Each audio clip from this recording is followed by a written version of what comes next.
ഭഗവാൻ എന്തെല്ലാമാണ് കാണിച്ചത്. അവിടുത്തെ മാനുഷനാണോ? അല്ല. എന്നാൽ മായാമാനുഷ വേഷം കെട്ടി ഒന്നാന്തരം അഭിനയങ്ങളല്ലേ അവിടെ ചെയ്തത്. ഒരാൾക്ക് നട വരുന്ന പേര് കൃഷ്ണൻ നട്വർ അല്ലേ, ബെസ്റ്റ് ആക്ടറാ. മറ്റാളോ നടരാജൻ മഹാദേവൻ. രണ്ടാളും മോശമല്ല അല്ലേ? രണ്ടുപേരും നടന്നതിൽ അഭിനയത്തിന് കേമന്മാരല്ലേ? അതെ. അപ്പോൾ ഭഗവാന്റെ ഓരോരോ അഭിനയവും കേമം. നല്ലൊരു ഭർത്താവിനെ മാതിരി അഭിനയിക്കുന്നു, നല്ല ഒരു സഹോദരനെ മാതിരി അഭിനയിക്കുന്നു അല്ലേ, നല്ല സുഹൃത്തിനെ മാതിരി, നല്ല പിതാവിനെ മാതിരി, നല്ല ബന്ധുക്കളെ മാതിരി, ഏതെല്ലാം തരത്തിലാണ്, ദാസനെ പോലെ, സേവകനെ പോലെ, ഏതെല്ലാം നിലയിലാണ് കൃഷ്ണന്റെ അഭിനയം. നമ്മൾ ഈ ഓരോ കഥകളും കേട്ടുകൊണ്ടിരിക്കുന്നുണ്ടല്ലോ. അതിലൂടെ മനസ്സിലാവുന്നില്ലേ, ഭഗവാന്റെ ഭക്തവാത്സല്യം, കാരുണ്യം മാത്രമാണ് ഇതിനൊക്കെ കാരണം. അവിടുന്ന് ഏതേത് വേഷം കിട്ടിയാലും അതൊക്കെ മഹയായിട്ട് അഭിനയിക്കുമ്പോഴും അവിടുത്തെ യോഗീശ്വരത്വത്തിന് യാതൊരു കുറവും സംഭവിക്കുന്നില്ല. അറിഞ്ഞുകൊണ്ടാണ് അവിടുന്ന് അഭിനയിക്കുന്നത്. സ്റ്റേജിൽ അഭിനയിക്കുന്നവർ അങ്ങനെയല്ലേ അല്ലേ? അവർക്കറിയാം, ഒരാൾ ഭീമസേനൻ കെട്ടണു, ഒരാൾ ദുര്യോധനൻ കെട്ടണു അല്ലേ? ദുര്യോധനെ ഭീമസേനൻ അടിച്ച് തകർത്ത് കൊല്ലണു അല്ലേ? ഷെയ്ക്കാൻ കൊടുക്കും, കേമായിട്ടോ നിന്റെ അടി അല്ലേ, നിന്റെ അഭിനയം അല്ലേ? അപ്പൊ അതാണ്, അതുപോലെയാണ്. പക്ഷെ നമ്മൾ ഓരോരുത്തരും ഇവിടെ അഭിനയിക്കാൻ വിട്ടവരാ ഭഗവാൻ വേഷം കെട്ടിച്ച്. പക്ഷെ നമ്മളെന്തായി ആ വേഷത്തെ കെട്ടിപ്പിടിച്ച് പറ്റിപ്പിടിച്ച് അതിൽ ആസക്തരായി വേഷേ ഞാൻ കണക്കാക്കി പോയി. അതാ നമുക്ക് പറ്റിയ അബദ്ധം. ശരിയല്ലേ? വേഷം അല്ല, ഞാൻ വേഷക്കാരനാണ് എന്ന തിരിച്ചറിവ്, ആ അറിവോടുകൂടി ഈ വേഷം കെട്ടി കളിക്കുമ്പോഴോ അതാണ് ശരിക്കും ആനന്ദം. ഒരു സ്പോർട്സ്മാൻ സ്പിരിറ്റോടുകൂടി കളിക്കുന്ന ആൾക്ക് കളി ഗോളടിക്കുന്നതിനല്ല, സമ്മാനം കിട്ടുന്നതിനല്ല സന്തോഷം അല്ലേ, ആ കളിയിൽ തന്നെയാണ്. കളിയിൽ അയാൾ എൻജോയ് ചെയ്യണം, എല്ലാം മറക്കണം അല്ലേ? ഇതുമാതിരി നമുക്ക് സാധിക്കണം. അപ്പം എന്താവും, നമുക്ക് ഓരോരുത്തർക്കും നമ്മുടെ ജീവിതത്തിൽ ഭഗവാൻ നമുക്ക് കൽപ്പിച്ചു തന്നിട്ടുള്ള വേഷങ്ങളുണ്ടല്ലോ, അതിസുന്ദരമായിട്ട് അഭിനയിച്ച് തീർക്കാൻ പറ്റും. പക്ഷെ പലരും നമ്മൾക്കും അത് സാധിക്കണില്ല. നമുക്ക് ഓരോരുത്തർക്കും ഉണ്ട് റോള്. നമ്മൾ ഒരു മകളാണ്, അതേ സമയത്ത് ഭാര്യയാണ്, അതേ സമയത്ത് അമ്മയാണ്, അതേ സമയത്ത് സഹോദരിയാണ്, അതേ സമയത്ത് ഇല്ലോസാണ്, അതേ സമയത്ത് സമാജത്തോടെ ബന്ധപ്പെട്ട് പല പല റോളുകളുണ്ട് അല്ലേ? ഈ റോൾസൊക്കെ നമ്മൾ ഭംഗിയായിട്ട് അനുഷ്ഠിക്കാറുണ്ടോ? കൃഷ്ണന്റെ ജീവിതം എന്ന് പറഞ്ഞാൽ ഇതാ. നമ്മൾ കൃഷ്ണന്റെ ജീവിതം കണ്ടിട്ട് വേണം പഠിക്കാൻ. ഏതെങ്കിലും ഒരു റോൾ അഭിനയിക്കുന്നതിൽ കൃഷ്ണൻ കുറവ് വരുത്തിയോ? ഇല്ല. ശത്രുവാകുമ്പോൾ ഒന്നാന്തര ശത്രു അല്ലേ? മിത്രമാകുമ്പോൾ അതുപോലുള്ള മിത്രം, ദാസനാകുമ്പോൾ അതുപോലുള്ള ദാസൻ, സേവകൻ, എല്ലാ രംഗത്തും. ശരിയല്ലേ? അതുമാതിരി ചെയ്യണം. അതാണ് ഭഗവാൻ മാതൃക. എന്തിനാത്? സക്താ കർമ്മണ്യ വിദ്വാംസോ യഥാ കുർവന്തി ഭാരത കുര്യാത് വിദ്വാൻ തഥാ അസക്തഃ. ഗീതോപദേശത്തില് ഈ കൃഷ്ണൻ പറയുന്നത് ചികീർഷോർ ലോകസംഗ്രഹം. ലോകത്തിന് മാതൃകയാവണമെങ്കിൽ ശ്രേഷ്ഠപുരുഷന്മാര് സാധാരണക്കാരൻ അത്യന്തം ആസക്തിയോടുകൂടി, മമതാബന്ധത്തോടുകൂടി, ഞാൻ എൻ്റെ എന്നുള്ളതായ ഭാവത്തോടുകൂടി കർമ്മം ചെയ്യും. അതിന്റെ ഫലമായിട്ട് അവർക്ക് ടെൻഷനും വറി ഉണ്ടാവും. പക്ഷെ കർമ്മഫലം വരുമ്പോൾ ദുഃഖം ഉണ്ടാവും, നിരാശ ഉണ്ടാവും അല്ലേ, ഒക്കെ ഉണ്ടാവും. പക്ഷേ ഇതൊന്നുമില്ലാതെ അവര് അനുഷ്ഠിക്കുന്ന അതേ തീവ്രതയോടെ, അതേ ഇൻസ്പിരേഷനോടെ, അതേ സ്പിരിറ്റോടുകൂടി ലോകമംഗളത്തിന് വേണ്ടി ശ്രേഷ്ഠപുരുഷന്മാര് ലോകത്ത് വ്യവഹാരം ചെയ്യണം, കർമ്മം ചെയ്യണം. പക്ഷെ അസക്ത ഒരു കൂട്ടര് അങ്ങേയധികം അറ്റാച്ച്മെന്റോടുകൂടി, ആസക്തിയോടുകൂടി ചെയ്ത് ടെൻഷൻ അടിച്ച് ദുഃഖിക്കുമെങ്കിൽ ഇങ്ങേരോ നിസ്സംഗനായി ഒട്ടലില്ലാതെ. ഇങ്ങനെ എന്തെല്ലാം അഭിനയമാണ് ഈ കൃഷ്ണാവതാരത്തിൽ നമ്മൾ കണ്ടത്. ഇന്ന് നമുക്ക് ഗാർഹസ്ഥ്യാണ് കൃഷ്ണന്റെ പറയാനുള്ളത് അല്ലേ? ഏതെല്ലാം തരത്തിൽ ഭഗവാൻ തന്റെ ഗാർഹസ്ഥ്യ ലീല ഭഗവാൻ അനുഭവിച്ച് കാണിച്ചു തന്നു അല്ലേ? ഈ കൃഷ്ണനേക്കാൾ വലിയൊരു ഗൃഹസ്ഥനുണ്ടാവോ ലോകത്തില്? ആദിശങ്കര ഭഗവത്പാദര് വിഷ്ണുഭുരംഗ സ്വത്തിൽ പറയാ ത്രിലോകീ ഗൃഹസ്ഥായ നമസ്തേ നമസ്തേ എന്ന്. 3 ലോകത്തിലും കൃഷ്ണനെ പോലെ ഒരു ഗൃഹസ്ഥൻ ഉണ്ടാവില്ല. 16,108 ഭാര്യമാര്. ഇവിടെ ഒരു ഭാര്യയും ഒരു ഭർത്താവും ഉണ്ടായിട്ട് മരണം വരെ ഒരു മനസ്സോടുകൂടി, ഒരു ഹൃദയത്തോടുകൂടി ഒന്നിച്ചു വാഴാൻ കഴിയാത്ത കാലമാണിത് അല്ലേ? ഡിസംബറിൽ കല്യാണം കഴിച്ചാൽ ജനുവരിയിൽ ഡൈവോഴ്സിന് നോട്ടീസ് തുറക്കണ കാലം. ഇവിടെ പഠിപ്പിക്കുകയാണ് എങ്ങനെ 16,000 ഇതൊക്കെ നമ്മൾ പഠിക്കണ്ടോ? നമ്മുടെ കുഞ്ഞുങ്ങൾക്ക് ഇതൊക്കെ നിങ്ങൾ പറഞ്ഞു കൊടുത്തുവോ? നിങ്ങൾ ആലോചിച്ച് നോക്കൂ. കഥ വെറും എന്റർടൈൻമെന്റിന് വേണ്ടിയിട്ടല്ല. എന്റർടൈൻമെന്റ്, സാത്വിക് എന്റർടൈൻമെന്റ്, അതേസമയത്ത് enlightenment for intellect, enrichment for the heart, ഇതൊക്കെ ചേർന്നതാണ് ഭാഗവതം, ഭഗവാന്റെ കഥകള്. മനസ്സിലാവുണ്ടോ? ഈ ഭാഗവതം ഒന്നും മടി നമ്മുടെ സനാതന ധർമ്മത്തെ സമുദ്ധരിക്കാൻ, നമ്മുടെ കുടുംബ ബന്ധങ്ങൾ നന്നാവാൻ, ഭാര്യാഭർത്തൃ ബന്ധങ്ങൾ ഊഷ്മളമാക്കാൻ, സഹോദരി ബന്ധങ്ങൾ, സഹോദര ബന്ധങ്ങൾ, അല്ലേ, കുടുംബ കോടതികളും കേസുകളും ഇല്ലാണ്ടാക്കാൻ. പക്ഷേ ഇതൊക്കെ കേട്ടിട്ടും നമ്മൾ ഇതൊക്കെ തന്നെ നടത്തിക്കൊണ്ടിരിക്കണമെങ്കിൽ എന്ത് പ്രയോജനം? ചിന്തിക്കണം വേണ്ടേ? 16,108 ഭാര്യമാര്, ഓരോരുത്തർക്കും 10 കുട്ടികള്. അവിടെ പോലും വ്യത്യാസമില്ല. ഉണ്ടോ? ഓരോ വീട്ടിലും ഉണ്ട് കൃഷ്ണൻ സദാ അവരുടെ ഓരോ അഭിലാഷങ്ങൾ സാധിപ്പിച്ചുകൊണ്ട്, അല്ലേ? ആലോചിച്ച് നോക്കൂ, എന്താ ഇതുമാതിരി, എന്തായാലും അഭിനയം ബെസ്റ്റ് നടനുള്ള അവാർഡ് കൊടുക്കേണ്ടത് ആർക്കാ? ഈ ഭഗവാൻ ശ്രീകൃഷ്ണൻ അല്ലാണ്ട് വേറെ ആർക്കാ? ആലോചിച്ച് നോക്കൂ. എല്ലാ രംഗത്തും ഏതേത് മണ്ഡലങ്ങളിൽ ബന്ധപ്പെട്ടുകൊണ്ട് നാം ഓരോരുത്തരും കഴിയുന്നുണ്ടോ അവിടെയൊക്കെ ഈ കൃഷ്ണനെ കണ്ട് നാം ഓരോരുത്തരും നമ്മുടെ ഡ്യൂട്ടി, നമ്മുടെ റെസ്പോൺസിബിലിറ്റി ഭഗവത് പൂജയായി അർപ്പണ ബുദ്ധിയോടുകൂടി ചെയ്യണം. ഇതിനാ കൃഷ്ണ ഗാർഹസ്ഥ്യം, ഇതിനാ കൃഷ്ണന്റെ കഥ കേൾക്കേണ്ടത്. മനസ്സിലായോ? നമുക്കൊരു ഉത്തരവാദിത്വം ഉണ്ട് കേട്ട് കഴിഞ്ഞാൽ, അല്ലേ? കഥകളെ നമ്മുടെ ജീവിതവുമായി ബന്ധപ്പെടുത്തണം. ശരിയോ? ഇല്ലെങ്കിൽ 5000 കൊല്ലം മുമ്പ് കൃഷ്ണൻ നടത്തിയ ഗാർഹസ്ഥ്യം കേട്ടോണ്ട് എനിക്ക് നിങ്ങൾക്ക് എന്താ പ്രയോജനം? ചിന്തിക്കണ്ടേ? പഠിക്കണ്ടേ? വേണം. എങ്ങനെയാ? ഭാര്യയ്ക്ക് അഹങ്കാരം വരുന്ന സമയത്ത് ആ അഹങ്കാരത്തിനെ എങ്ങനെയാ കൊട്ടണത്? രുക്മിണി സംവാദത്തിലൂടെ പറഞ്ഞു. അതേ സമയത്ത് നർമ്മം പറഞ്ഞ്, ഹാസ്യം പറഞ്ഞ് എങ്ങനെയാണ് ഭാര്യയെ സന്തോഷിപ്പിക്കേണ്ടത്, ആനന്ദിപ്പിക്കേണ്ടത്, ആഹ്ലാദിപ്പിക്കേണ്ടത്? ഇന്നത്തെ ഭർത്താക്കന്മാർക്ക് ഭാര്യയായിട്ട് സംവദിക്കാൻ നേരമുണ്ടോ? കുട്ടികളുമായിട്ട് സ്പെൻഡ് ചെയ്യാൻ സമയമുണ്ടോ? സമയമില്ല. അതുകൊണ്ട് അവർക്ക് ചോദിച്ചതൊക്കെ വേണ്ടാത്തൊക്കെ മേടിച്ചു കൊടുക്കുക, എന്നിട്ട് കുട്ടികളെ കേടുവരുത്തുക. ശരിയോ? കുട്ടികൾക്ക് ടൈം കൊടുക്കേണ്ട സമയത്ത് അച്ഛനും അമ്മയും വേണ്ട സമയം കൊടുക്കണം. അല്ലെങ്കിലോ അവരതിന് പറ്റിയ ആൾക്കാരെ കണ്ടുപിടിക്കും. ഈ സാധനം ഉണ്ടല്ലോ, അതിലൂടെ കണ്ടുപിടിച്ചോളും. ഇതൊക്കെ നടന്നുകൊണ്ടിരിക്കണേ, അല്ലേ? എന്തുകൊണ്ടാ? Prime time you should spend with your family. Office office office work ഹോളിക്കായ പോരാ. എല്ലാവരോടും ഇല്ലേ? ഓഫീസിൽ പോയാ വീടിനെ മറക്കണം. ഓഫീസ്, മനസ്സിലായോ? ഓഫീസിൽ നിന്ന് വീട്ടിൽ വന്നാലോ ഓഫീസിനെ മറക്കണം. ഓഫീസും കൊണ്ട് വീട്ടിൽ വരാൻ പാടില്ല, വീടും കൊണ്ട് ഓഫീസിലും പോകാൻ പാടില്ല. പക്ഷെ പലരും അങ്ങനെയാണോ? നമ്മൾ കഥ കേട്ടിട്ട് നമ്മൾ ആലോചിക്കണം, ഞാൻ നല്ലൊരു ഭാര്യയാണോ? ഞാൻ നല്ലൊരു മകളാണോ? ഞാൻ നല്ലൊരു അമ്മയാണോ? എൻ്റെ ഡ്യൂട്ടി ഞാൻ ഇതുപോലെ അനുഷ്ഠിച്ചിട്ടുണ്ടോ? ആലോചിച്ച് നോക്കണം നമ്മള്. കൃഷ്ണന്റെ അഭിനയം എന്ന് പറഞ്ഞാൽ കൃഷ്ണൻ എന്തിനു വേണ്ടി ചെയ്യാ? കുചേലൻ അവിലും കൊണ്ടുപോയ സമയത്ത് ചോദിച്ചില്ലേ, എന്താ സമാവർത്തനം കഴിഞ്ഞിട്ട് വെളി കഴിച്ചോ? അയ്യേ, എനിക്ക് അന്നറിയാം, പരമവിരക്ത ശിരോമണിയല്ലേ അദ്ദേഹം. എന്നാലും ലോകമംഗളത്തിന് വേണ്ടി എങ്ങനെയാണോ യഥാഹം ലോകസംഗ്രഹം, ഭഗവാൻ ശ്രീകൃഷ്ണൻ എന്തിനാണോ ഇത്ര വലിയൊരു ഗൃഹസ്ഥനായി ലോകത്തിനെ പഠിപ്പിച്ചുകൊണ്ടിരിക്കുന്നത്, ഇതുമാതിരിയാണത്രേ സൽപുരുഷന്മാര്. അവർക്കൊന്നിലും ആഗ്രഹമില്ലെങ്കിലും ലോകത്തെ പഠിപ്പിക്കാൻ അവർക്ക് നല്ല റോൾ മോഡൽസ് വേണം, അല്ലേ? ശരിയല്ലേ? മോഡൽ കാണണം. അച്ഛനും അമ്മയും നല്ല റോൾ മോഡലാവണം മക്കൾക്ക്. ശരിയോ? നമ്മൾ ഉപദേശിച്ചവർ കേൾക്കില്ല. ഭഗവാൻ തന്നെ കൃഷ്ണൻ പറയും ഗീതയില്, യദ്യത് ആചരതി ശ്രേഷ്ഠഃ തത് തത് ഏവ ഇതരഃ ജനഃ. ശ്രേഷ്ഠരെ എന്ത് ആചരിക്കുന്നുവോ, അനുഷ്ഠിക്കുന്നുവോ, ജീവിതത്തിൽ പകർത്തുന്നുവോ, അതാണ് സാധാരണ ആൾക്കാരെ മറ്റുള്ളവരെ പിന്തുടരുക. യദ്യത് വദതി ശ്രേഷ്ഠഃ എന്ന് പറഞ്ഞാൽ ഭഗവാനോടെ മീറ്റർ ശരിയാവുമായിരുന്നു, അല്ലേ? പക്ഷെ യദ്യത് വദതി എന്നല്ല പറയേണ്ട. ഉപദേശികൾ ഇഷ്ടം പോലെ ഉണ്ട് ഇവിടെ. ഉപദേശിയുടെ ജീവിതം എങ്ങനെയാ? ഉപദേശമല്ല മറ്റുള്ളവർ നോക്കണത്, പ്രത്യേകിച്ച് മാതാപിതാക്കന്മാരെ മക്കൾ നോക്കണത്. അവരെങ്ങനെയാ പെരുമാറുന്നത്? അമ്മ അച്ഛനോട് സംസാരിക്കുമ്പോ ദേഷ്യം വരുമ്പോ അമ്മയുടെ ശബ്ദം ഉയരണ്ടോ? ഇതടക്കം കൊച്ചുകുട്ടി പഠിച്ചു കഴിഞ്ഞു. മനസ്സിലായോ? ഇത് പഠിപ്പിക്കണ്ട, പഠിച്ചു കഴിഞ്ഞു.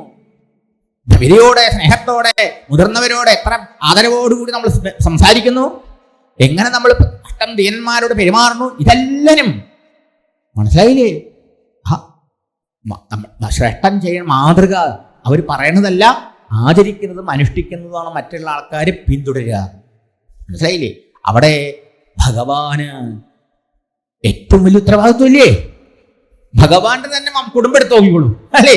ഇത്രയും ഭാര്യമാരും അതിലും മക്കളും പേരമക്കളും എത്രയാ ഭാഗവതത്തിൽ പറഞ്ഞിരിക്കണം. അവരുടെ വാദ്യന്മാർ തന്നെ സ്കൂൾ വിദ്യാഭ്യാസം തന്നെ എത്രയാ 3,33,00,000 എത്ര ശിട്ടുണ്ട്, അല്ലേ? അപ്പൊ ഗ്രാജുവേഷൻ കഴിഞ്ഞവരുടെ സ്ഥിതിയോ? ഇങ്ങനെ നോക്കിക്കഴിഞ്ഞാൽ ആ ദ്വാരകയിൽ എത്ര കോടാനുകോടി ജനങ്ങൾ ഉണ്ടായിരുന്നു. പിന്നെ എന്നെ നിങ്ങളെ മാറി കൃഷ്ണ ഗുരുവായൂരപ്പ എന്ന് പറഞ്ഞു നടക്കുന്ന ആൾക്കാരുണ്ടല്ലോ. അവർക്കൊക്കെ മാതൃകയാവട്ടെ കൃഷ്ണൻ. ചിന്തിച്ചു നോക്കൂ, ആലോചിച്ച് നോക്കൂ. കൃഷ്ണാവതാരം കൃഷ്ണന്റെ കാലത്തേക്കാൾ അധികം എന്തിനാ? കലൗ ജനിഷ്യമാണാനാം കാലകർമ്മ തനോയുഗം എന്ന. കലികാലത്ത് ജനിക്കാൻ പോകുന്ന നമ്മളെ അനുഗ്രഹിക്കാൻ വേണ്ടിയിട്ടാണ്. മനസ്സിലായോ? അപ്പൊ കൃഷ്ണനെ, ആ കൃഷ്ണന്റെ ജീവിതം അടുത്ത് പഠിക്കണം. ഭാരതവും കുറച്ച് വായിക്കണം. നിങ്ങൾ ഭാഗവത്തിൽ അത്ര വിസ്തരിച്ചില്ല, ഭാരതത്തിലാണ് നല്ലോണുള്ളത്. ഭാരതം ഗദ്യമൊക്കെ കിട്ടാണ്ട്. കൃഷ്ണന്റെ ജീവിതത്തെ അടുത്ത് പഠിക്കണം. കൃഷ്ണൻ എല്ലാ രംഗത്തും എങ്ങനെയാണ് മാതൃകയായി ജീവിച്ചതെന്ന് മനസ്സിലായോ? അങ്ങനെയുള്ള ഭഗവാനെ അവതരിപ്പിക്കുകയാണ് നമുക്ക് പഠിപ്പിക്കാൻ വേണ്ടിയിട്ട്. എല്ലാം അറിയുന്ന നാരദൻ തന്നെ ആരാണ്? ഭഗവാന്റെ അവതാരമാണ്. അല്ലേ? നാരദ മഹർഷി സാധാരണ ഒരാളൽ ഭഗവത് അവതാരമാണ്, നാരായണന്റെ അവതാരമാണ്. ആ നാരദ മഹർഷി പോവാണ് എവിടേക്ക്? ദ്വാരകയിലേക്ക്. 16,000 നരകാസുരനെ വധിച്ച് 16,100 കന്യകമാരെ വിവാഹം കഴിച്ചു. എന്നിട്ട് എല്ലാവർക്കും ഒരു ഭേദമില്ല, ഒരേപോലെയുള്ള വീടുകളാ, എന്താ പറയുക, വില്ലകളാ, ഒരേ മോഡലുള്ള വില്ലകളാ. എല്ലായിടത്തും ഫെസിലിറ്റി ഒരിടത്ത് കൂടുതൽ, ഒരിടത്ത് കുറവില്ല. മനസ്സിലായോ? എല്ലാവർക്കും ഒരേപോലെയാ. എല്ലായിടത്തും ഉണ്ട് ഭഗവാന്റെ പ്രസൻസ്. ഒരു തരത്തിലല്ലെങ്കിൽ വേറെ തരത്തിലുള്ള കുടുംബസ്ഥൻ എങ്ങനെയാണോ കുടുംബകാര്യങ്ങളിൽ മുഴുകി കഴിയുന്നത് അതുപോലെ കഴിയുന്നുണ്ട്. അപ്പൊ നാരദ മഹർഷി ഭഗവാന്റെ എങ്ങനെയാണ് ഭഗവാൻ ഈ 16,108 ഭാര്യമാരോടുകൂടി യാതൊരു കലമ്പലുമില്ലാതെ സന്തോഷമായി എല്ലാവരെയും സന്തോഷിപ്പിച്ചുകൊണ്ട് അനന്തമായിട്ട് കഴിയണത് എന്ന് കാണാനുള്ള മോഹം കൊണ്ട്, വാസ്തവത്തിൽ നമ്മളെ പഠിപ്പിക്കാനുള്ള മോഹമുണ്ട്. നാരദന് അറിയാത്തതല്ലോ ഭഗവാന്റെ യോഗമായ വൈഭവത്തെ കാണാനെന്ന ഭാവത്തില് ചെല്ലുകയാണ്. അവിടെ ചെന്നപ്പോഴോ ആദ്യം തന്നെ ഭഗവാൻ രുക്മിണി ഭവത്തിലേക്ക് ചെല്ലണത്. രുക്മിണിയോടുകൂടി ഉദ്ധവനൊക്കെ ഉണ്ട്. പല പല തമാശകളൊക്കെ പറഞ്ഞുകൊണ്ട് അങ്ങനെ ഇരിക്കണു. ഭഗവാൻ നാരദ മഹർഷിയുടെ നാരായണ നാമം ഗോപുരത്തിൽ കേൾക്കുമ്പോഴേക്കും ചാടി എഴുന്നേൽക്കണു, ഗോപുരത്തിൽ വരണു, കാൽക്കൽ വീഴണു, ദീർഘദണ്ഡ നമസ്കാരം ചെയ്ത് കൂട്ടിയിട്ട് പോകുന്നു. താനിരുന്ന സ്വർണ്ണ സിംഹാസനത്തിൽ ഇരിക്കുന്നു, രുക്മിണിയെ കൊണ്ട് വെള്ളം കൊണ്ടിരിക്കണു. മഹാത്മാവായ ഒരു ആള് നമ്മളേമാരൊരു ഗൃഹസ്ഥന്റെ വീട്ടില് ഒരു സജ്ജനം വരിക, ഒരു മഹാത്മാവ് വരിക എന്ന് പറയുക, ഇതിനേക്കാൾ വലിയ ഭാഗ്യമുണ്ടോ? നല്ല ടൈൽസ് ഒക്കെ ഇട്ടിട്ടേ നല്ല വീടുണ്ടാക്കിയിട്ട് കാര്യമില്ല. മഹാന്മാരുടെ പാദധൂളി പതിഞ്ഞാലേ ആ കുടുംബത്തിലെ അമംഗളങ്ങൾ പോയിട്ട് ഐശ്വര്യം ഉണ്ടാവുള്ളൂ എന്നാണ് നമ്മുടെ വിശ്വാസം. മനസ്സിലായോ? അതുകൊണ്ട് ഇന്നേ പോലെ ഗൃഹസ്ഥൻ ആരാ? ശ്രീരാമചന്ദ്രൻ തന്റെ അവതാരത്തിൽ ഇത് കാണിച്ചു തരുന്നുണ്ട് കേട്ടോ. പട്ടാഭിഷേകത്തിന് ഇറങ്ങണേന്ന് നാരദൻ വരുന്നുണ്ടല്ലോ. ആ നാരദനെ രണ്ടുപേരും പോയി കാൽക്കൽ വീഴും, നമസ്കരിക്കലും സ്തുതിക്കലൊക്കെ ചെയ്യണ്ടല്ലോ. ഞാൻ കൃതാർത്ഥനായി ധന്യനായി, ഞങ്ങളെപ്പോലുള്ള ഗൃഹസ്ഥന്മാർക്ക് നിങ്ങളെപ്പോലുള്ള മഹാത്മാക്കളുടെ ദർശനം സൽസ്വർഗം ഉണ്ടായാലല്ലേ മയൽ മുഴുകി പോവാണ്ടിരിക്കുള്ളൂ. ഇടയ്ക്കിടയ്ക്ക് ഓർമ്മിപ്പിക്കണമല്ലോ. അതൊക്കെ പറഞ്ഞിട്ട് അല്ലേ ഭഗവാൻ നാരദ മഹർഷി പോയി നമസ്കരിക്കുക. എപ്പോഴാ എത്തിയെന്ന മഹർഷേ? കുശലപ്രശ്നങ്ങൾ ചോദിക്കണോ?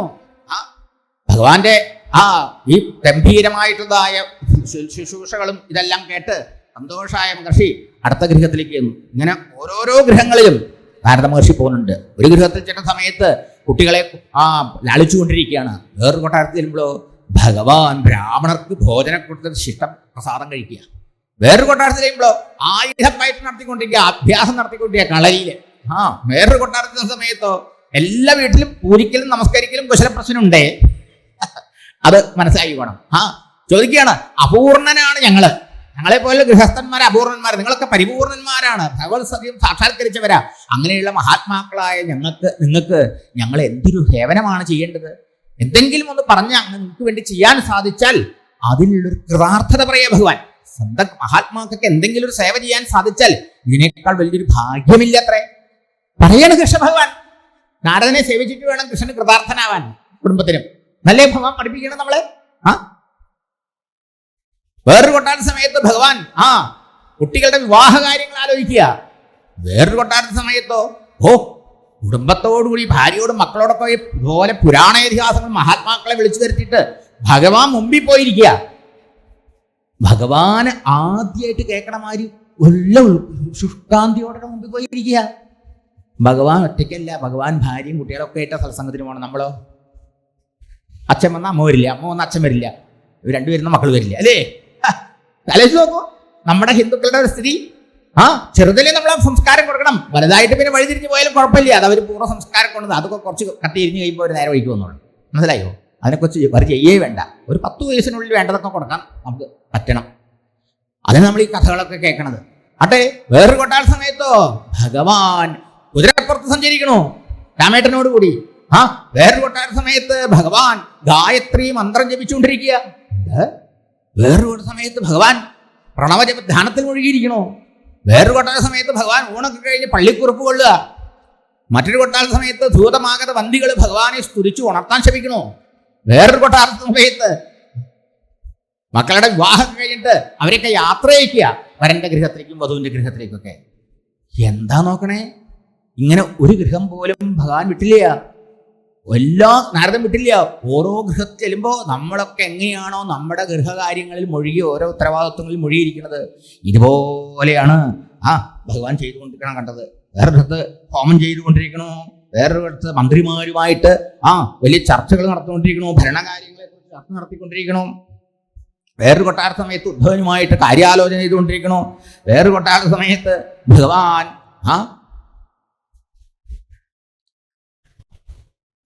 ആയുധപ്പയറ്റ് നടത്തിക്കൊണ്ടിരിക്കുന്നു. ഇങ്ങനെ ഓരോ കൊട്ടാരത്തിലും ഭഗവാനെ കണ്ടു, ഓരോരോ കാര്യങ്ങളിൽ വ്യഗ്രത പൂണ്ടുകൊണ്ട്. അവസാനം നാരദന് മനസ്സിലായി. നാരദൻ പോയി കാൽക്ക് വീണു. വിദാമയോഗമായാസ്തേ ദുർദർശ അഭിമായിനാം യോഗേശ്വരാത്മൻ നിർബാധ ഭഗവൽ ഭവൽ പാദ നിഷേവയ. ഭഗവാനെ, യോഗീശ്വരന്മാർക്ക് പോലും മനസ്സിലാക്കാൻ കഴിയാത്തതാണ് അവിടുത്തെ മായ. ഒന്ന് ആലോചിച്ച് നോക്കുക.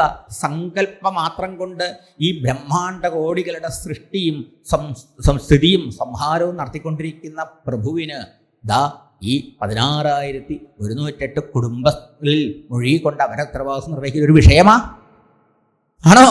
അല്ലല്ലോ. ഭഗവാനെ, യോഗേശ്വര, അവിടുത്തെ പാതാരവിന്ദങ്ങളെ സ്മരിച്ചുകൊണ്ട് അനുജാനീഹിമാം ദേവ ലോകാംസ്തേ സാപ്ലുതാൻ പര്യടാമി തവോദ്ഗായൻ നീലാം ഭുവനപാവിനി. ലോകത്തെ മുഴുവൻ പരിശുദ്ധമാക്കുന്നതാണ് അവിടുത്തെ തിരുനാമവും അവിടുത്തെ കഥകളും ലീലകളും. അമൃതസമാനമായ കഥകളെ പാടി തിരുനാമത്തെ ജപിച്ചുകൊണ്ട് ഈ ലോകത്തെ മുഴുവൻ അനുഗ്രഹിച്ചുകൊണ്ട് സഞ്ചരിക്കാൻ എന്നെ അനുഗ്രഹിക്കണമേ എന്ന് ഭഗവാൻ പ്രാർത്ഥിക്കുക. ആ സമയത്ത് ഭഗവാൻ ഒരു ഉപദേശം പറയുക. ബ്രഹ്മൻ ഭരതമഹർഷിയോട് പറയുക, ധർമ്മസ്യ വക്താഹം കർത്ത തദനുമോദിത തശിക്ഷയൻ ലോകം ഇമം ആസ്തിത പുത്രമാഹിത. നേരത്തെ പറഞ്ഞത്, നാം ആചരിച്ചാലേ നമ്മുടെ ഉപദേശത്തിന് എഫക്റ്റ് ഉണ്ടാവുള്ളൂ. നമ്മുടെ ഉപദേശം മറ്റുള്ളവരുടെ മനസ്സിനെ സ്വാധീനിക്കണമെങ്കിൽ നാം ആ ഉപദേശത്തിനനുസരിച്ച് ജീവിക്കണം. അധികം ഉപദേശിച്ചില്ലെങ്കിലും കുട്ടികൾക്ക് നമ്മൾ ജീവിക്കണ കണ്ട തന്നെ ആ കുട്ടികൾ അതൊന്നും പഠിച്ചോളും. മനസ്സിലായോ? നമ്മുടെ ആചരണമാണ് അവർക്ക് മാതൃക. ഇവിടെ പറയാൻ, ഞാൻ ധർമ്മത്തിന്റെ വക്താവാണ്, ഞാൻ ധർമ്മം ഉപദേശിക്കണ്ടല്ലേ. ഈ മഹാഭാരത യുദ്ധത്തിൽ കുരുക്ഷേത്രത്തിൽ കയറിയിട്ട് ഗംഭീരമായി ഗീതോപദേശം ചെയ്തില്ലേ? ഉദ്ധവോപദേശം ചെയ്തില്ലേ? 2 ഗീതകൾ തന്നില്ലേ ലോകത്തിന്? ഉപദേശിയേ പോരാ, തദനുമോദിത, ഞാൻ അതിനെ അനുമോദിക്കുന്നു അനുഷ്ഠിക്കുന്നവർക്ക്. അതിനോ വക്താവം കർത്ത, ഞാനാണല്ലോ വേദത്തിന്റെ സ്ഥാപകൻ, ധർമ്മത്തിന്റെ സ്ഥാപകൻ. ധർമ്മത്തിന്റെ മൂലം എന്താ? വേദോഖിലോ ധർമ്മമൂലം എന്നാണ്. വേദമാണ് ധർമ്മത്തിന്റെ ആധാരം. ആ വേദങ്ങൾ ആരുന്നുണ്ടായതാ? ആരാ ഉണ്ടാക്കിയതാ? പ്രകാശിപ്പിച്ചത്, ഋഷിമാർക്ക് റിവീൽ ചെയ്ത് കൊടുത്തത് ഭഗവാനാണ്. ആ നിലയ്ക്ക് ഭഗവാൻ അതിന്റെ കർത്താവുമാണ് അല്ലേ? തശിക്ഷയൻ, അതിനെ ലോകത്തിന് സ്വയം ആചരിച്ച് അനുഷ്ഠിച്ച് കാണിച്ചു കൊടുക്കാൻ വേണ്ടിയാണ് നാരദരെ ഞാനിപ്പോൾ ഈ മായ കൊണ്ട് ഇതൊക്കെ കാണിച്ചു തന്നത്. ഇവിടെ ഭഗവാൻ പറയുകയാണ്, നാരദരെ, പുത്ര, എൻ്റെ ഉണ്ണീ, മാഖിത, അല്ലാണ്ട് എൻ്റെ മായ കാണിച്ച് നിന്നെ വെള്ളം കുടിപ്പിക്കാനല്ല, നിന്നെ മോഹിപ്പിക്കാനല്ല ഞാനത് ചെയ്തത്. പിന്നെ എന്തിനു വേണ്ടിയിട്ടാ? ലോകത്തിന് മാതൃകയാവാൻ വേണ്ടിയിട്ടാണ്. ഇതാണ് നമ്മൾ എടുക്കേണ്ടത് കൃഷ്ണനെന്ന്. നമ്മുടെ സനാതന ധർമ്മം ഒന്നും ക്ഷയിക്കില്ല. ഇന്ന് ക്ഷയിച്ചിട്ടുണ്ടെങ്കിൽ അതിന് കാരണം എന്താ? നമ്മുടെ അച്ഛനമ്മമാരും നമ്മുടെ കുടുംബങ്ങളും ആണ് അല്ലേ? നമ്മുടെ കുടുംബത്തിൽ നമ്മുടെ ധർമാചരണം ഇല്ല, നമ്മുടെ ആചാരാനുഷ്ഠാനങ്ങളില്ല. അത് നമ്മൾ തിരിച്ചു കൊണ്ടുവരാതെ ആര് വിചാരിച്ചാൽ ഗവൺമെന്റ് ഏതെങ്കിലും മാറി വന്നിട്ട് നമ്മുടെ രാജ്യത്തിന് ഉദ്ധരിക്കുമോ? ചിന്തിക്കുമോ? ഈ കാലഘട്ടത്തിൽ വളരെ പ്രസക്തമായ കാര്യമാണിത്. മറ്റുള്ള മതത്തിൽ നമ്മൾ പഠിക്കേണ്ടതുമാണിത് അല്ലേ? അവര് രാവിലെ 6 മണിയാകുമ്പോഴേക്കും പീക്കിരിയായ കുട്ടികളെ മുഴുവൻ മദ്രസയിലേക്ക് അയക്കും. നമ്മുടെ ഞായറാഴ്ച ഒരു ഗീതാ ക്ലാസ് ഉണ്ട് എന്ന് പറഞ്ഞാൽ, അല്ലെങ്കിൽ ഒരു കുട്ടികളുടെ ഒരു ക്ലാസ് ഉണ്ട് എന്ന് പറഞ്ഞു കഴിഞ്ഞാൽ നമ്മൾ അയക്കുമോ? അയ്യോ, അന്നവനാണ് മ്യൂസിക്, ഡാൻസ്, എന്താ കീബോർഡ്, അത് ഇത് 100 കൂട്ടങ്ങളാ. ഇതാണോ ഇമ്പോർട്ടൻ്റ്? അതോ നമ്മുടെ സംസ്കാരമാണോ? നമ്മൾ എത്ര അമ്മമാരും ഇത്ര ചിന്തിച്ചു നോക്കും. മുത്തശ്ശന്മാർ നമ്മുടെ കുട്ടികളെ നമ്മൾ ഇതിന് അയക്കുന്നുണ്ട്. നമ്മളിതൊക്കെ ധാരാളം കേൾക്കുന്നുണ്ട് സപ്താഹങ്ങൾ എല്ലായിടത്തൊക്കെ. നമ്മൾ എന്തുകൊണ്ട് കുട്ടികൾക്ക് ഈ കഥകൾ പറഞ്ഞു കൊടുക്കണില്ല? പണ്ടൊക്കെ നമ്മൾ മുത്തശ്ശിയുടെ മൊത്തം കേട്ടിട്ടല്ലേ ഉറങ്ങിയത്. ഇന്നങ്ങനെ മുത്തശ്ശിയുടെ ഉറങ്ങലുണ്ടോ? ഒക്കാണ് കൂടുമ്പായില്ലേ? അച്ഛനും അമ്മയ്ക്കും നേരണ്ടോ? ഒരു ടെൻഷൻ അടിച്ചല്ലേ വരണേ. കുട്ടികൾ മുഴുവൻ ഈ ഗാഡ്ജറ്റിൽ നിന്നിട്ടല്ലേ എന്തൊക്കെ ഇതിലുള്ളതല്ലേ കാണുന്നതും അറിയുന്നതും. അതല്ലേ അവരെ ലോകം. ചിന്തിച്ചു നോക്കൂ. നമുക്ക് ഓരോരുത്തർക്കും ഉത്തരവാദിത്വമുണ്ട്. ഈ ദൗത്യം, ഇതിന് വലിയ ക്വാളിഫിക്കേഷൻ ആവശ്യമില്ല. എന്ത് വേണം? വരും തലമുറ രക്ഷപ്പെടുന്നുള്ള ഒരു കൃപ വേണം, കാരുണ്യം വേണം. അതാണ് പ്രഹ്ലാദൻ നമ്മളെ പഠിപ്പിച്ചത് അല്ലേ? ഹിരണ്യകശിപുവിന്റെ തലമുറ പോയി, ഇനി അവരെ നേരെയാക്കാൻ പറ്റില്ല. അതുകൊണ്ട് ക്യാച്ച് ദം യങ്, ഈ ന്യൂ ജനനെ പിടിക്കണം. അതുകൊണ്ട് തന്റെ കൂട്ടുകാരെയൊക്കെ വിളിച്ചിട്ടല്ലേ ആദ്യം തന്നെ ഭഗവത് കഥകളും ഭഗവത് നാമത്തിന്റെ മഹിമയും പറഞ്ഞു കൊടുത്തത്. നമ്മൾ ധാരാളം കേട്ടിട്ട് എന്തെങ്കിലും ഒന്ന് നമുക്ക് കിട്ടിയിട്ടുണ്ട് ഗുണമെങ്കിൽ ആ ഗുണം പങ്കുവച്ചാൽ മതി. നമ്മൾ വലിയ പ്രാസംഗികന്മാരൊന്നും ആവേണ്ട ആവശ്യമില്ല. കുട്ടികളോട് സ്നേഹം ഉണ്ടായാൽ മതി. ചെറിയ ചെറിയ കീർത്തനങ്ങൾ പഠിപ്പിക്കുക, ചെറിയ ചെറിയ ഭജനകൾ പഠിപ്പിക്കുക, ചെറിയ ചെറിയ നുറുങ്ങ് കഥകൾ, കണ്ണൻ്റെ കഥകൾ പറഞ്ഞു കൊടുക്കുക, ധാരാളം മതി. ഇതില്ലാത്തതാണ് നമ്മുടെ നാടിൻ്റെ ശാപം. നമ്മൾ വെറുതെ കൃഷ്ണന്റെ ഗാർഹസ്ഥ്യവും കൃഷ്ണന്റെ കഥയും ഒക്കെ നമ്മൾ പറഞ്ഞിട്ടോ ഭാഗവത സപ്താഹം നടത്തിയിട്ടോ എല്ലാം മനസ്സിലുണ്ട് ഇപ്പൊ സപ്താഹേ അല്ലേ? പക്ഷെ അതിനനുസരിച്ചുള്ള ധനാതന ധർമ്മത്തിന്റെ ഉയർത്തെഴുന്നേൽപ്പ് നമ്മുടെ നാട്ടിൽ ഉണ്ടാവണ്ടോ? നാം ഒരു ആത്മപരിശോധന ചെയ്യേണ്ടതാണ്. ഭാഗവതത്തെക്കാളും നന്നായിട്ട് നമ്മുടെ ധർമ്മത്തെ പ്രൊമോട്ട് ചെയ്യാൻ പറ്റിയ ഒരു എന്താ പറയുക, ഒരു വേദി, ഒരു പ്ലാറ്റ്ഫോം ഉണ്ടോ? ഇല്ല. ഭഗവത്ഗീതയൊക്കെ ബുദ്ധിമുട്ടാ. അത് മുഴുവൻ തത്വശാസ്ത്ര. ഭാഗവത്തിൽ ഇഷ്ടം പോലെ നമ്മുടെ ലൈഫുമായി റിലേറ്റ് ചെയ്യാവുന്ന ആ സന്ദർഭങ്ങളും കഥകളും ഉണ്ടല്ലേ? ചെയ്യണം നമ്മൾ. അതുകൊണ്ട് പറയണു, കൃഷ്ണന്റെ ഈ വാക്ക് ശ്രദ്ധിക്കൂ. എന്തിനാ? നാരദനെ പറ്റിക്കാൻ വേണ്ടിയിട്ടല്ല ഈ എല്ലാ വീട്ടിലും ഇങ്ങനെ എൻഗേജറായി കൃഷ്ണൻ കാണിച്ചു കൊടുത്തത്. പിന്നെ എന്നാ? തശിക്ഷയൻ, in order to educate my devotees. മനസ്സിലായോ? എൻ്റെ ഭക്തരെയും എൻ്റെ പുത്രപൗത്ര പരമ്പരയെയും എൻ്റെ നാട്ടുകാരെയും എനിക്ക് ശേഷം വരാൻ പോകുന്ന ആൾക്കാരെയൊക്കെ പഠിപ്പിക്കാൻ വേണ്ടിയിട്ടാണ്, അവർക്ക് മാതൃക കാണിക്കാൻ വേണ്ടിയിട്ടാണ്. ഇങ്ങനെ ഒരു റോൾ മോഡൽ കൃഷ്ണൻ ജീവിച്ചിരുന്നു. എല്ലാ രംഗത്തും കൃഷ്ണൻ അദ്വിതീയനായിരുന്നു. ഒരു രംഗത്തും മോശക്കാരനായിരുന്നില്ല. പുറത്ത് ആസക്തനെ പോലെ, നമ്മൾ പറയും ഈ പെണ്ണുങ്ങളിലൊക്കെ അത്യന്തം ആസക്തനെ പോലെ സാധാരണക്കാരൻ തോന്നും, ഉള്ളിലോ നിസ്സംഗൻ, യോഗീശ്വരൻ. യോഗ കർമ്മസു കൗശലം എന്ന ഗീതയിൽ ഉപദേശിച്ച കൃഷ്ണൻ തന്റെ ജീവിതത്തിൽ കാണിച്ചു തരിക, പഠിപ്പിച്ചു തരിക അല്ലേ? കർമ്മത്തിലുള്ള സാമർഥ്യമാണത്രേ, നിപുണതയാണത്രേ യോഗം. കണ്ണടച്ച് ഇരിക്കലല്ല മാത്രമല്ല. എന്താ അത്? ഇതൊക്കെ ഒന്ന് വായിച്ചു നോക്കണേ. ഇവിടുത്തെ വിസ്തരിക്കാൻ നമുക്ക് പറ്റില്ല. പക്ഷേ എന്തെങ്കിലും ഒരു ചിന്ത നിങ്ങളുടെ മനസ്സിൽ കടന്നാൽ, നമുക്കിടെ ഉള്ളിൽ ഇത് മാറ്റം ഉണ്ടാക്കിയാൽ, നാം നമ്മുടെ കുടുംബത്തിൽ ഈ ധർമ്മത്തെ ആചരിക്കാനും അനുഷ്ഠിക്കാനും തുടങ്ങിയാൽ, നാം വരും തലമുറയ്ക്ക് ഇത് പകർന്നു കൊടുക്കാൻ നമ്മൾ ഓരോരുത്തരും തയ്യാറായാൽ ധന്യമായി. മനസ്സിലായോ? അപ്പോഴാണ് ഇത്തരം സത്രങ്ങളും ഇത്തരം സപ്താഹങ്ങളും സഫലമാകുന്നത്, സാർത്ഥകമാകുന്നത്.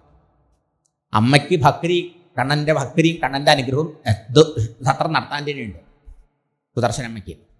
മനസ്സിലായോ? ആ ഭക്തൻ പേഴ്സണലായി അനുഭവിക്കുക. മനസ്സിലായോ? അവര് അങ്ങനെയുള്ള അമ്മയിലൂടെ ധാരാളം അമ്മയുടെ അറിഞ്ഞ ഭക്തന്മാരും കൂടി ഇവിടെ വരിക അല്ലേ? സാധാരണ അമ്പലത്തിൽ സപ്താഹം ഇത്ര ആളൊന്നും വരില്ല. അപ്പോൾ ഇത്ര ആൾക്കാർക്കും കൂടി ഇതൊക്കെ മനസ്സിലാക്കി കൊടുക്കാനുള്ള ഒരു അവസരമാണ് കൃഷ്ണൻ അവരെ കൊണ്ട് ചെയ്യുക. അറിയോ? ആലോചിച്ച് നോക്കൂ. തശിക്ഷയൻ ലോകമിമാസ്ഥിത പുത്രമാഹിത. എന്ത് കണ്ടിട്ട് നീ മോഹിതനാവണ്ട ഉണ്ണി. ഇങ്ങനെ പാവനാൻ ഗൃഹമേദിനാം സദ്ധർമാൻ, ഗൃഹമേധികൾക്ക് ഗൃഹസ്ഥന്മാരെ അനുഷ്ഠിക്കേണ്ടതായ സദ്ധർമ്മങ്ങളെ, ഏതൊരു ധർമ്മത്തെ ഈശ്വര ആരാധനമായി ചെയ്തുകൊണ്ട് ഓരോ ഗൃഹസ്ഥനും ജീവൻ മുക്തനാകാം എന്ന് പഠിപ്പിച്ച ജീവൻ മുക്ത ഗൃഹസ്ഥനാ കൃഷ്ണൻ. മനസ്സിലാവുന്നില്ലേ? എന്താണ്? നമുക്ക് 5-6 ശത്രുക്കളുണ്ടെന്നാണ് പറഞ്ഞത്. നമ്മുടെ 5 ഇന്ദ്രിയങ്ങളും നമ്മുടെ മനസ്സും ശത്രുവാണ് അല്ലെങ്കിൽ ബന്ധുവാണ്. നമ്മൾ പറഞ്ഞാൽ കേട്ടാൽ അത് മിത്രമാണ്, പറഞ്ഞാൽ കേട്ടില്ലെങ്കിലോ, അവർ പറഞ്ഞ് നമ്മൾ കേൾക്കണമെങ്കിലോ ശത്രുവാണ് അല്ലേ? ഇന്ദ്രിയാരാധീൻ. ഈ ഇന്ദ്രിയങ്ങളാവുന്ന ശത്രുക്കളെ എങ്ങനെ ജയിക്കാൻ കഴിയും? 2 മാർഗം ഉണ്ടെന്നാ ശാസ്ത്രം പറയണേ. ഒന്ന് കോട്ടയ്ക്ക് അകത്തിരുന്ന് ശത്രുവിനോട് പോരാടാം, അല്ലെങ്കിലോ ഒന്ന് കോട്ടയ്ക്ക് വെളിയിൽ നിന്നിട്ടാവാം. ഏതാ സേഫ്? കോട്ടയ്ക്ക് വെളിയിൽ വന്നിട്ട് അടരാടുന്നല്ല അല്ലേ? അപകടം കൂടുതലാ, റിസ്ക് കൂടുതലാ. കോട്ടയ്ക്ക് അകത്തിരുന്നിട്ട് അടരാടില്ല. ഇതാണ് ഗൃഹസ്ഥം എന്ന് പറഞ്ഞാൽ ഇന്ദ്രിയ മനസ്സുകളാകുന്ന ശത്രുക്കളെ മെരുക്കി ഭഗവാനെ സേവിക്കാൻ, ഭഗവാനിൽ ഭക്തി ചെയ്യാൻ, ഭഗവാന്റെ പാതാരബിന്ദങ്ങളിൽ ഉറപ്പിക്കാൻ ഉള്ള ഒന്നാന്തരം ഒരു കളരിയാണെന്നാണ് ഭഗവാൻ പറഞ്ഞത്. ഇതാണ് ശാസ്ത്രം പറയണേ. മനസ്സിലായോ? ഇത് നമുക്ക് കാണാം. ഗൃഹസ്ഥാശ്രമം വേണ്ടാന്ന് വെച്ച് നാരദാശ്രമത്തിൽ പോയി നാരദന്റെ ശിഷ്യനായ പ്രിയവ്രതനോട് ബ്രഹ്മാവ് എന്ന് പറഞ്ഞിടത്ത് നമുക്ക് കാണാം പഞ്ചമത്തില്. പോരാ, കർദമൻ ദേവഹൂതിയോട് പറയുന്ന സംഘത്ത് നമുക്ക് കാണാം. മനസ്സിലായോ? മറ്റ് ആശ്രമികളെക്കാൾ എളുപ്പത്തിൽ ഗൃഹസ്ഥന് തന്റെ ഇന്ദ്രിയ മനസ്സുകളാവുന്ന ശത്രുക്കളെ മെരിക്കാൻ സാധ്യതയുണ്ട്. അതുകൊണ്ട് അതിന് അവസരം ഉണ്ടാക്കി തരുന്ന നിന്നോട് ഞാൻ കടപ്പെട്ടിരിക്കുന്നു എന്നാ പറഞ്ഞ ഭാര്യയോട്. ഇതാണ് ഭർത്താവിന് ഭാര്യയോട് ഉണ്ടാവേണ്ട മനോഭാവം. ഇതൊന്നും പഠിക്കാതെ കല്യാണം കഴിപ്പിച്ചും കൊടുത്ത് അങ്ങനെയൊക്കെ ഉണ്ടാവും. മനസ്സിലായോ? ഭാര്യയോട് ഉത്തരവാദിത്വമുണ്ട് ഭർത്താവിന്, ഭാര്യയ്ക്കുമുണ്ട്. ഇതൊക്കെ കർത്തമ്മ പറയണ ആ വാക്കുകളൊക്കെ നിങ്ങൾ ശ്രദ്ധിക്കും. ശരിയല്ലേ? അതെ. ഗൃഹസ്ഥൻ പഞ്ചയജ്ഞങ്ങൾ ചെയ്യണം. മനസ്സിലായോ? ഗൃഹസ്ഥന്റെ ജീവിതം ധർമ്മത്തിൽ അധിഷ്ഠിതമാണ്. എല്ലാവരുടെയും ഒരാശ്രമം ഭോഗത്തിനല്ല, എല്ലാ ആശ്രമത്തിലും ഉണ്ട് അവരുടേതായ ധർമ്മം. അല്ലേ? സ്വധർമ്മേണ ഹരിതോഷണം. ഇതാണ് ഭഗവാൻ ഭാഗവത്തിൽ പറഞ്ഞു തരുന്നത്. സ്വധർമ്മം കൊണ്ട് ഭഗവാനെ ആരാധിച്ചാൽ എന്ത് കിട്ടും? ശാന്തി കിട്ടും, മുക്തി കിട്ടും. മുക്തി എന്ന് പറഞ്ഞാൽ ശാശ്വത ശാന്തിയാണ്. ഭാഗവതം വ്യക്തമായി പറയുന്നുണ്ട്. തഥ പരാം ശാന്തി മൊബൈലി സാക്ഷാൽ. ചത്തതിന് ശേഷം ഒരു അവാർഡ് കിട്ടലല്ല മുക്തി, ഏതോ ഒരു ലോകാന്തര ഗമനവും അല്ല മുക്തി. മനസ്സിലായോ? ന മോക്ഷോ നവസപൃഷ്ടേ ന പാതാളേ നജ ഭൂതലേ മോക്ഷോ ഹി ചേതോ വിമലം സമ്യക് ജ്ഞാനം അവസ്ഥിതം. എവിടെയത്? യോഗവാസിഷ്ടത്തില് അവതാര പുരുഷനായ ശ്രീരാമചന്ദ്ര സ്വാമിക്ക് കുലഗുരുവായ വസിഷ്ഠൻ പഠിപ്പിക്കുക. മോക്ഷം എന്ന് പറഞ്ഞാൽ എവിടെങ്കിലും പോക്കും വരവല്ല. പിന്നെയോ ചേതോ വിമലം, അത്യന്തം നിർമ്മലവും പരിശുദ്ധമായിട്ടുള്ളതായ മനസ്സിൽ സമ്യജ്ഞാനം, ശരിയായ അറിവുണ്ടാവും. ആരാണ് നമ്മൾ ഓരോരുത്തരും? നമ്മുടെ യഥാർത്ഥ സ്വരൂപം എന്താണ്? ആ തത്വബോധം ഉണ്ടാവും. മനസ്സിലായോ? അപ്പോഴോ അവൻ ശാശ്വതമായ ആനന്ദ സ്വരൂപമാണ് തൻ്റെ സ്വരൂപമെന്ന് തിരിച്ചറിഞ്ഞ് അവൻ മുക്തനായിത്തീരും. മരിച്ചതിന് ശേഷമൊന്നുമില്ല, ജീവന്നേവ മുക്തീനാണ്. മനസ്സിലായോ? ആത്മാരാമനായി, ആത്മരതിയായി, ആത്മക്രീഡ ചെയ്തുകൊണ്ട് ഈ ലോകത്തിൽ ഒന്നിനെയും ഡിപ്പെൻഡ് ചെയ്യാതെ സർവതന്ത്ര സ്വതന്ത്രനായി ഈ ലോകത്തിൽ വാഴാൻ സാധിക്കും. അങ്ങനെ വാണ ആളാണ് കൃഷ്ണൻ. അതിനുള്ള ഉപദേശമാണ് ഭഗവാൻ കാണിച്ചു തരുന്നത്. അപ്പോൾ ഭഗവാന്റെ ഈ ജീവിതം വളരെ വളരെ വളരെ പ്രചോദനാത്മകമാണ്. ഭഗവാന്റെ അനന്ത മഹിമയോടുകൂടിയ ഭഗവാന്റെ ഈ വൈഭവം കണ്ട് ഭഗവാനെ വീണ് നമസ്കരിച്ചുകൊണ്ട് നാരദ മഹർഷി പറയുക, ഭഗവാനെ എന്താണ് സംസാരകൂപ പരിതോത്തരണാവലംബം? ഈ സംസാര ജീവിതത്തെ, പ്രാപഞ്ചിക ജീവിതത്തെ ഒരു പൊട്ടക്കിണറ്റിൽ വീണ് കഷ്ടപ്പെടുന്ന മാതിരി കവികളൊക്കെ വർണ്ണിച്ചിരുന്നത്. ആ പൊട്ടക്കിണറ്റിൽ വീണ ആൾക്ക് പുറത്തേക്ക് കിടക്കണമെങ്കിൽ എന്തെങ്കിലും ഒരു പിടിവള്ളി വേണ്ടേ, ഒരു കോണി വേണ്ടേ, അല്ലെങ്കിൽ ആരും കയറിട്ട് തരണ്ടേ, പിടിച്ചു കയറ്റണ്ടേ? അതാണത്രേ ഭഗവത് പാദഭക്തി, കൃഷ്ണഭക്തി. ഭഗവാന്റെ പാതാരവിന്ദങ്ങളെ പരിപൂർണമായി ആശ്രയിക്കൂ, അനായാസേന ഇവിടുന്ന് രക്ഷപ്പെടാനായിട്ട് സാധിക്കും. അങ്ങനെയുള്ള ഭുവനഭാവനിയായ, ലോകത്തെ മുഴുവൻ പരിശുദ്ധമാക്കുന്ന മംഗളകരമായ അവിടുത്തെ പാവന ലീലകളെ പാടിക്കൊണ്ട് സഞ്ചരിക്കാൻ അനുഗ്രഹിക്കണമേ ഭഗവാനെ. അവിടുത്തെ എല്ലാ പ്രവൃത്തികളും മനുഷ്യപദവിയും അനുവർത്തമാന. മനുഷ്യനെ പോലെ, മനുഷ്യനല്ല അവിടുന്ന്, മായാമാനവനാണ്. മനുഷ്യപദവി അനുവർത്തമാന, മനുഷ്യ വേഷം കെട്ടിക്കൊണ്ട് ഒരു മനുഷ്യൻ എങ്ങനെയാണോ തൻ്റെ സ്വധർമ്മം ഈശ്വരാരാധനമായി അനുഷ്ഠിച്ച് മുക്തരാവേണ്ടതെന്ന് പഠിപ്പിക്കുക. ഇതൊക്കെ ഭഗവാൻ നോക്കൂ, വളരെ വളരെ വളരെ മനസ്സിലാക്കേണ്ട കാര്യമാണ്. ഭഗവാൻ കൃഷ്ണന്റെ ജീവിതമാണ് ഭാരതവും. ഭഗവാന്റെ സന്ദേശമാണ് ഭഗവത്ഗീത. ആ 18 അധ്യായമുള്ള ഭഗവത്ഗീതയുടെ ഓഡിയോ വിഷ്വൽ ഡെമോൺസ്ട്രേഷനാണ് 18,000 ശ്ലോകമുള്ള ശ്രീമദ് ഭാഗവതം എന്നാണ് ഞാൻ പറഞ്ഞതല്ലേ, നമ്മുടെ ഗുരുജിയായ തേജോമയാന സ്വാമിജി പറഞ്ഞത്. മനസ്സിലായോ? ഞങ്ങളെ ഭാഗവതം പഠിപ്പിച്ചപ്പോൾ അത് ഓഡിയോ ആണെങ്കിൽ ഇത് വിഷ്വലാ, അതാണ് അതിൻ്റെ എഫക്റ്റ് കൂടുതലേ. നോക്കൂ, ഭഗവാൻ ഗീതയിൽ എന്തൊക്കെ പറഞ്ഞോ അതൊക്കെ നമുക്ക് ഭാഗവത്തിൽ കാണാമെന്നാണ് സ്വാമിജി പറഞ്ഞത്. കൃഷ്ണന്റെ ജീവിതത്തിലേക്ക് നോക്കിയാൽ ശരിയോ? എന്താണ് മോക്ഷം? സ്വകർമ്മണാ തമഭ്യർച്ച്യ സിദ്ധിം വിന്ദതി മാനവ യദപ്രവൃത്തി ഭൂതാനി യേന സർവമിദം ഗതം സ്വകർമ്മണാ തമഭ്യർച്ച്യ സിദ്ധിം വിന്ദതി മാനവ.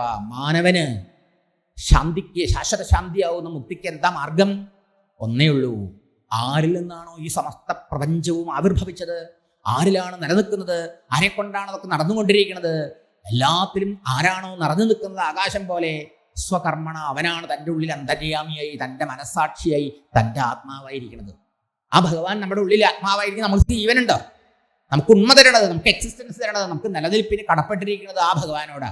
അത് തിരിച്ചറിഞ്ഞുകൊണ്ട് ആ ഭഗവാന്റെ കയ്യിൽ ഒരു ഉപകരണമാണ്. നിമിത്തമാത്രം ഭവ സവ്യസാചി എന്ന് ഓർമ്മിപ്പിച്ചിട്ടില്ലേ നമ്മളെ ഗീതയിലൂടെ?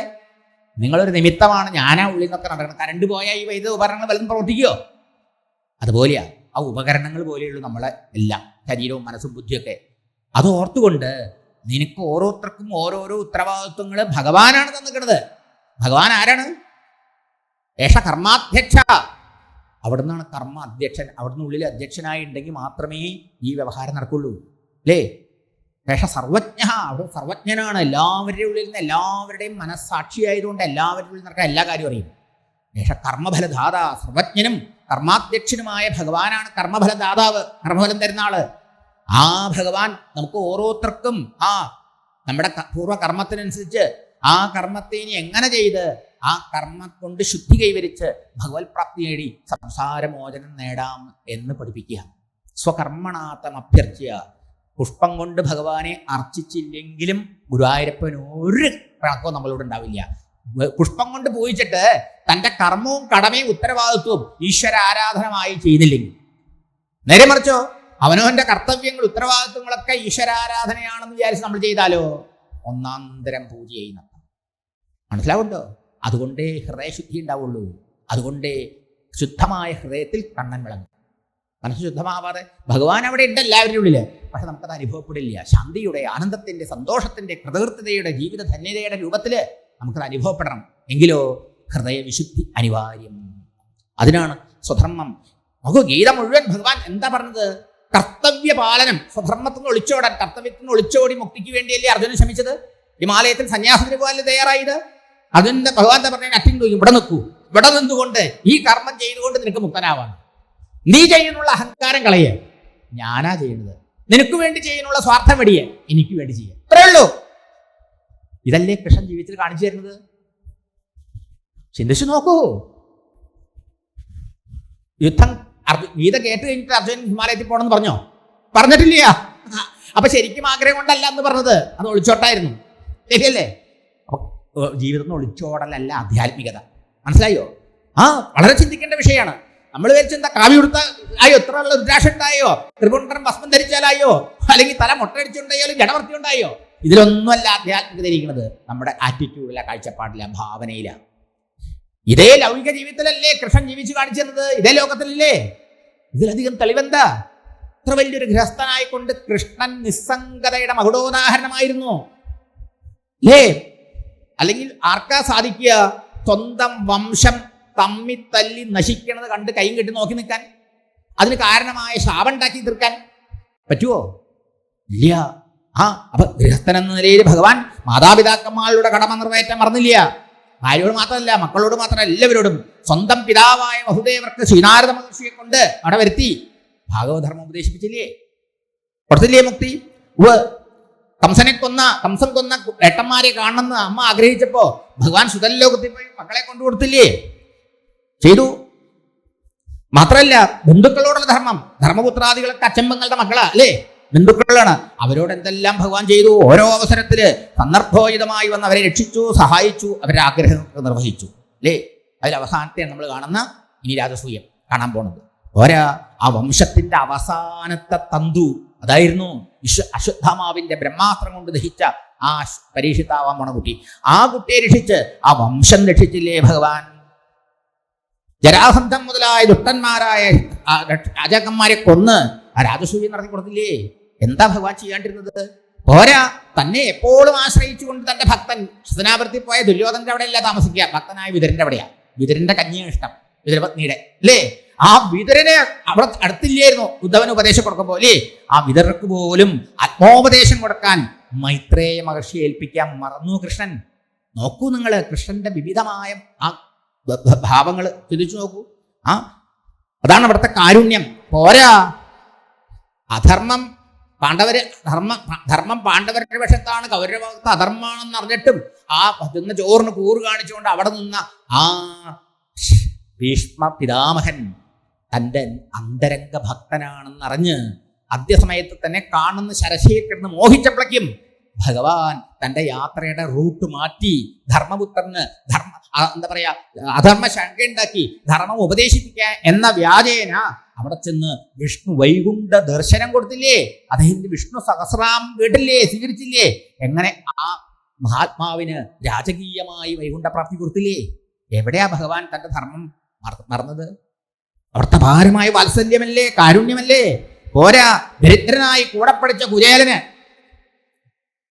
തൻ്റെ സ്വത്തിൽ പാതി കൊടുത്ത് ആ കുബേരനാക്കി തീർത്തില്ലേ ഭഗവാൻ? ആലോചിച്ച് നോക്കൂ. ഇങ്ങനെ സ്വധർമ്മം യഥാവിധി നിർവഹിച്ച ഭഗവാൻ ഇനി ആർക്കും സംശയം ഉണ്ടാവാത്ത രീതിയിൽ ഒരു ഗൃഹസ്ഥൻ ലോകത്തിൽ എങ്ങനെ കഴിയണം, എങ്ങനെ കർമ്മം അനുഷ്ഠിച്ച്, കർമ്മം ചെയ്താൽ മാത്രം പോരാ, ദേഹാധ്വാനമല്ല കർമ്മം, ഒരു പർപ്പസോടുകൂടി ചെയ്യേണ്ടതാണ്. കർമ്മം എന്താണ്? കർമ്മം ഭഗവാന്റെ പൂജയാണ്, ഭഗവാന്റെ ആരാധനയാണ് എന്ന് വരുമ്പോഴാണ് നമുക്ക് ആ പ്രവൃത്തി ചെയ്യാൻ ആത്മാർത്ഥത ഉണ്ടാവുക, സന്തോഷം ഉണ്ടാവുക, ബോറിംഗ് ആവില്ല അല്ലേ? ഇന്ന് പ്രവൃത്തി എന്ന് പറഞ്ഞു കഴിഞ്ഞാൽ ആൾക്കാർക്ക് ഭയങ്കര ബോറിംഗ് ആണ്. എന്തുകൊണ്ടത്? അത് ഭഗവാന്റെ പണിയാണെന്ന് തിരിച്ചറിയണില്ല. ഭഗവാന്റെ പൂജയാണത്. പഠിക്കുന്ന കുട്ടികൾക്ക് ബോറിംഗ് ആവുമോ, ഭാരാവുമോ? ഇല്ല. ഭഗവാന് വേണ്ടി പഠിക്കൂ. മനസ്സിലായോ? ഒക്കെ ഭഗവാന് സമർപ്പിച്ചുകൊണ്ട് ഇത് ഭഗവാൻ പഠിപ്പിക്കുക. അത്യുത്തമ മാതൃകയല്ലേ ഭഗവാൻ ഇവിടെ കാണിച്ചു തരണത്? അതെ, ഒരു മഹാഗൃഹസ്ഥന്റെ എന്താ പറയേണ്ടത്?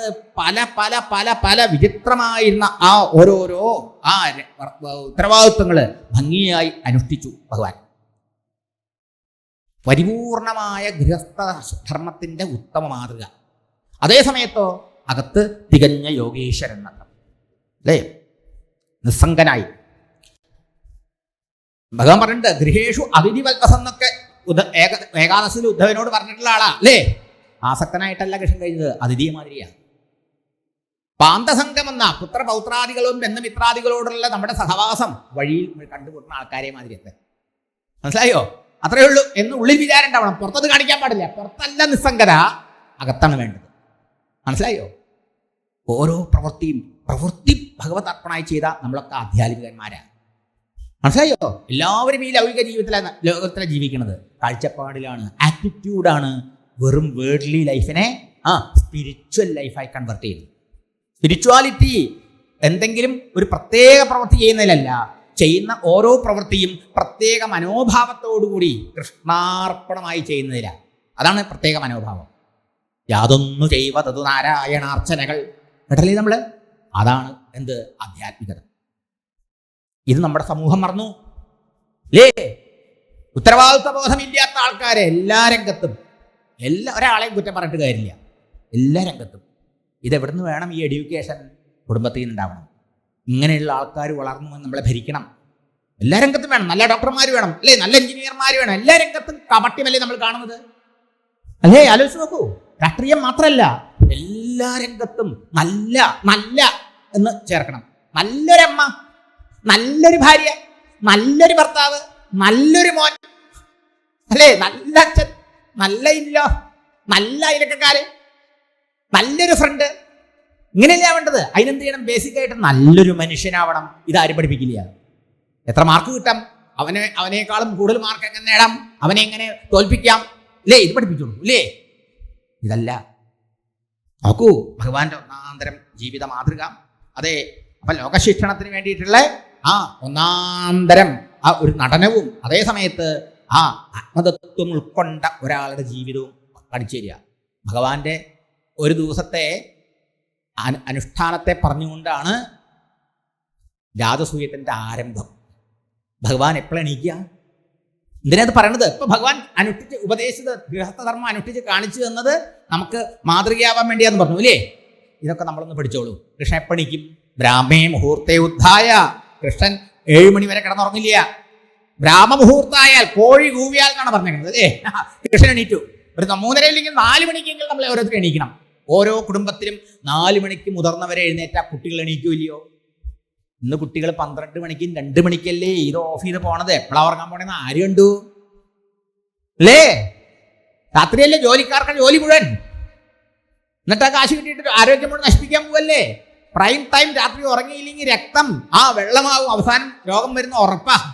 ഇത് ശാസ്ത്രമാണ്. മനസ്സിലായോ? വൈദ്യശാസ്ത്രം പറയുന്നു. അപ്പോ ബ്രാഹ്മമുഹൂർത്തത്തിലാണ് കൃഷ്ണൻ എണീക്കുന്നത്. കൃഷ്ണൻ എണീറ്റാലോ ഉടനെ കാലും മുഖം കഴുകി ആ ആത്മാനം തമസപ്പരം, തൻ്റെ ആത്മസ്വരൂപത്തെ ധ്യാനിക്കാണ് കൃഷ്ണൻ ചെയ്യണത്. നമ്മൾ ചെയ്യണ്ടോ? നോക്കൂ, ഭഗവാന്റെ ഗൃഹസ്ഥധർമ്മം തുടരുകയാണ്. ശരിക്കും പറഞ്ഞാൽ ഇവിടെ അല്ലേ ഒരു ദിവസത്തെ അനുഷ്ഠാനത്തെക്കുറിച്ച് പറയുന്നുണ്ട് അല്ലേ. രാവിലെ നേരത്തെ എണീക്കണ ശീലം ഉണ്ടാവണം. ഇപ്പൊ കുട്ടികളെ ആദ്യം എണീക്കുക. ശരിക്കും പറഞ്ഞാൽ കുട്ടികളെ എണീറ്റാ കിടക്ക ഇവിടെ എന്താ വൃക്ക എണീക്കാൻ വയ്യേ? ആ കുട്ടി എൻ്റെ വൃക്ക ബുദ്ധിമുട്ടല്ലേ? വലിയവരാണ് എണീക്കാത്ത, കുട്ടികൾ നേരത്തെ എണീക്കും. ഇതായി അമ്മമാർ ചോദിച്ചു, ചെറിയ കുട്ടികൾ നിങ്ങളുടെ വീട്ടിലില്ലേ? അവർ മുഹൂർത്തത്തിൽ എണീക്കും, നോക്കിക്കോളൂ. കാരണം അവരുടെ മനസ്സിൽ വേണ്ടാത്ത വിചാരം കൊണ്ടുള്ള എനർജി വേസ്റ്റ് ആവണില്ല. അവരെപ്പോഴും ഫ്രഷ് മൈൻഡ് ആൾക്കാർക്ക് കുറച്ച് നേരം വിശ്രമം മതി. 4 മണിക്കൂർ മതി വിശ്രമം, ഉറക്കം. ശരിക്കും മഹാന്മാരുടെയൊക്കെ ജീവിതം അങ്ങനെയാണ്. അപ്പോൾ രാവിലെ നേരത്തെ എണീക്കണം, കാലുമുഖം കഴുകി ധ്യാനം. അത് കഴിഞ്ഞാലോ, അത് കഴിഞ്ഞിട്ടാണ് പിന്നെ ഭഗവാൻ കുളി, കല്ലിയപ്പും കുളിയൊക്കെ ഇല്ലേ നോക്കും. അതൊക്കെ പിന്നെ പറയേണ്ട ആവശ്യമില്ലല്ലോ. അതൊക്കെ ഉണ്ട്. അത് ഈ സന്ധ്യാവന്ദനം അല്ലേ, ഗായത്രി ജപം, പിന്നെയോ ഗായത്രി ഹോമം, നിത്യകർമാനുഷ്ഠാനങ്ങള്, ഇതെല്ലാം ഉണ്ട് ഭഗവാന്. അത് കഴിഞ്ഞാലോ പലരും ഭഗവാനെ കാണാൻ വന്നിട്ടുണ്ടാവും. അവരെയൊക്കെ അടുത്ത് പോയിട്ട് എന്താണ് അവരുടെ ആവശ്യങ്ങൾ ഓരോന്നോരോന്ന് ചോദിച്ച് മനസ്സിലാക്കുക. മനസ്സിലായില്ലേ? ഇങ്ങനെ ഓരോരുത്തരുടെയും ആവശ്യങ്ങളൊക്കെ അറിഞ്ഞ് എല്ലാം സാധിപ്പിക്കും. അതിനുശേഷം കുടുംബക്കാരുടെ ഓരോരുത്തരുടെയും കുശലം ചോദിക്കും. അവർക്കെന്താ ആവശ്യം, അവർക്കെന്താ വിഷമം. നമ്മുടെ വീട്ടിലൊക്കെ നടക്കണ്ടോ? ഭാര്യ ഒന്ന് കേൾക്കാൻ എത്ര ഭർത്താക്കന്മാർ തയ്യാറാവുന്നുണ്ട്?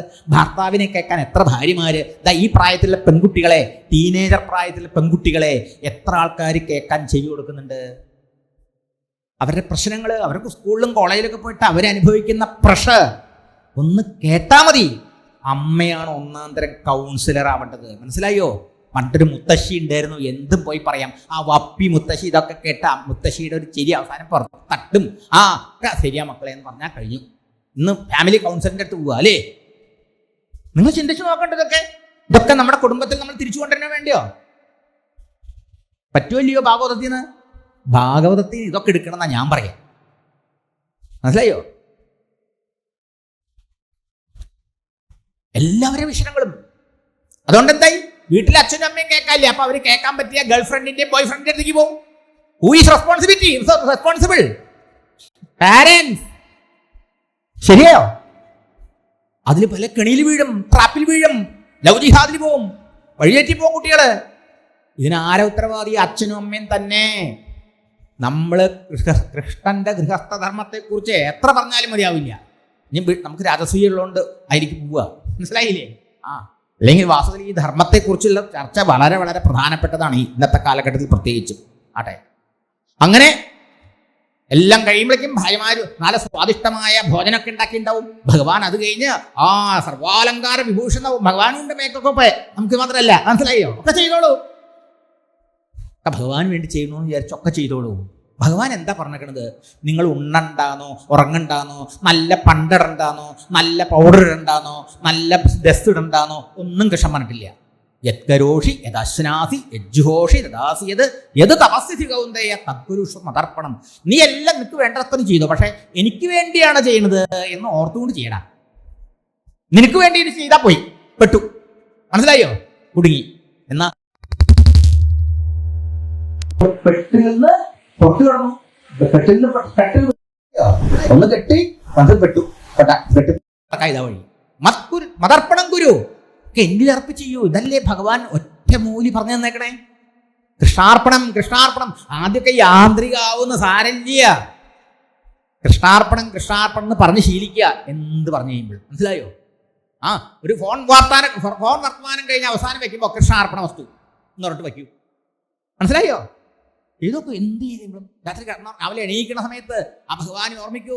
ഭഗവാനെ അവിടുത്തെ അനുഗ്രഹം കൊണ്ടല്ലേ യോന്തപ്രവിശ്യ മമ വാചമിമാം പ്രസുപ്താം സഞ്ജീവയതി അഖിലശക്തിധര സുധാമന അന്യാംശ ഹസ്തചരണ ശ്രവണത്വഗാദീൻ പ്രാണാൻ നമോ ഭഗവതേ പുരുഷായ തുഭ്യം. ഞാൻ രാത്രിയിൽ സിദ്ധി കൂടിയില്ലല്ലോ, ശ്വാസോച്ഛ്വാസം നടത്തിയില്ലേ, അവിടെ നിന്ന് മുടങ്ങാണ്ട് ഹാർട്ട് നിന്നില്ലല്ലോ. നന്ദി പറയൂ കൃതജ്ഞതാ നിർഭരമായ ഹൃദയത്തോടെ.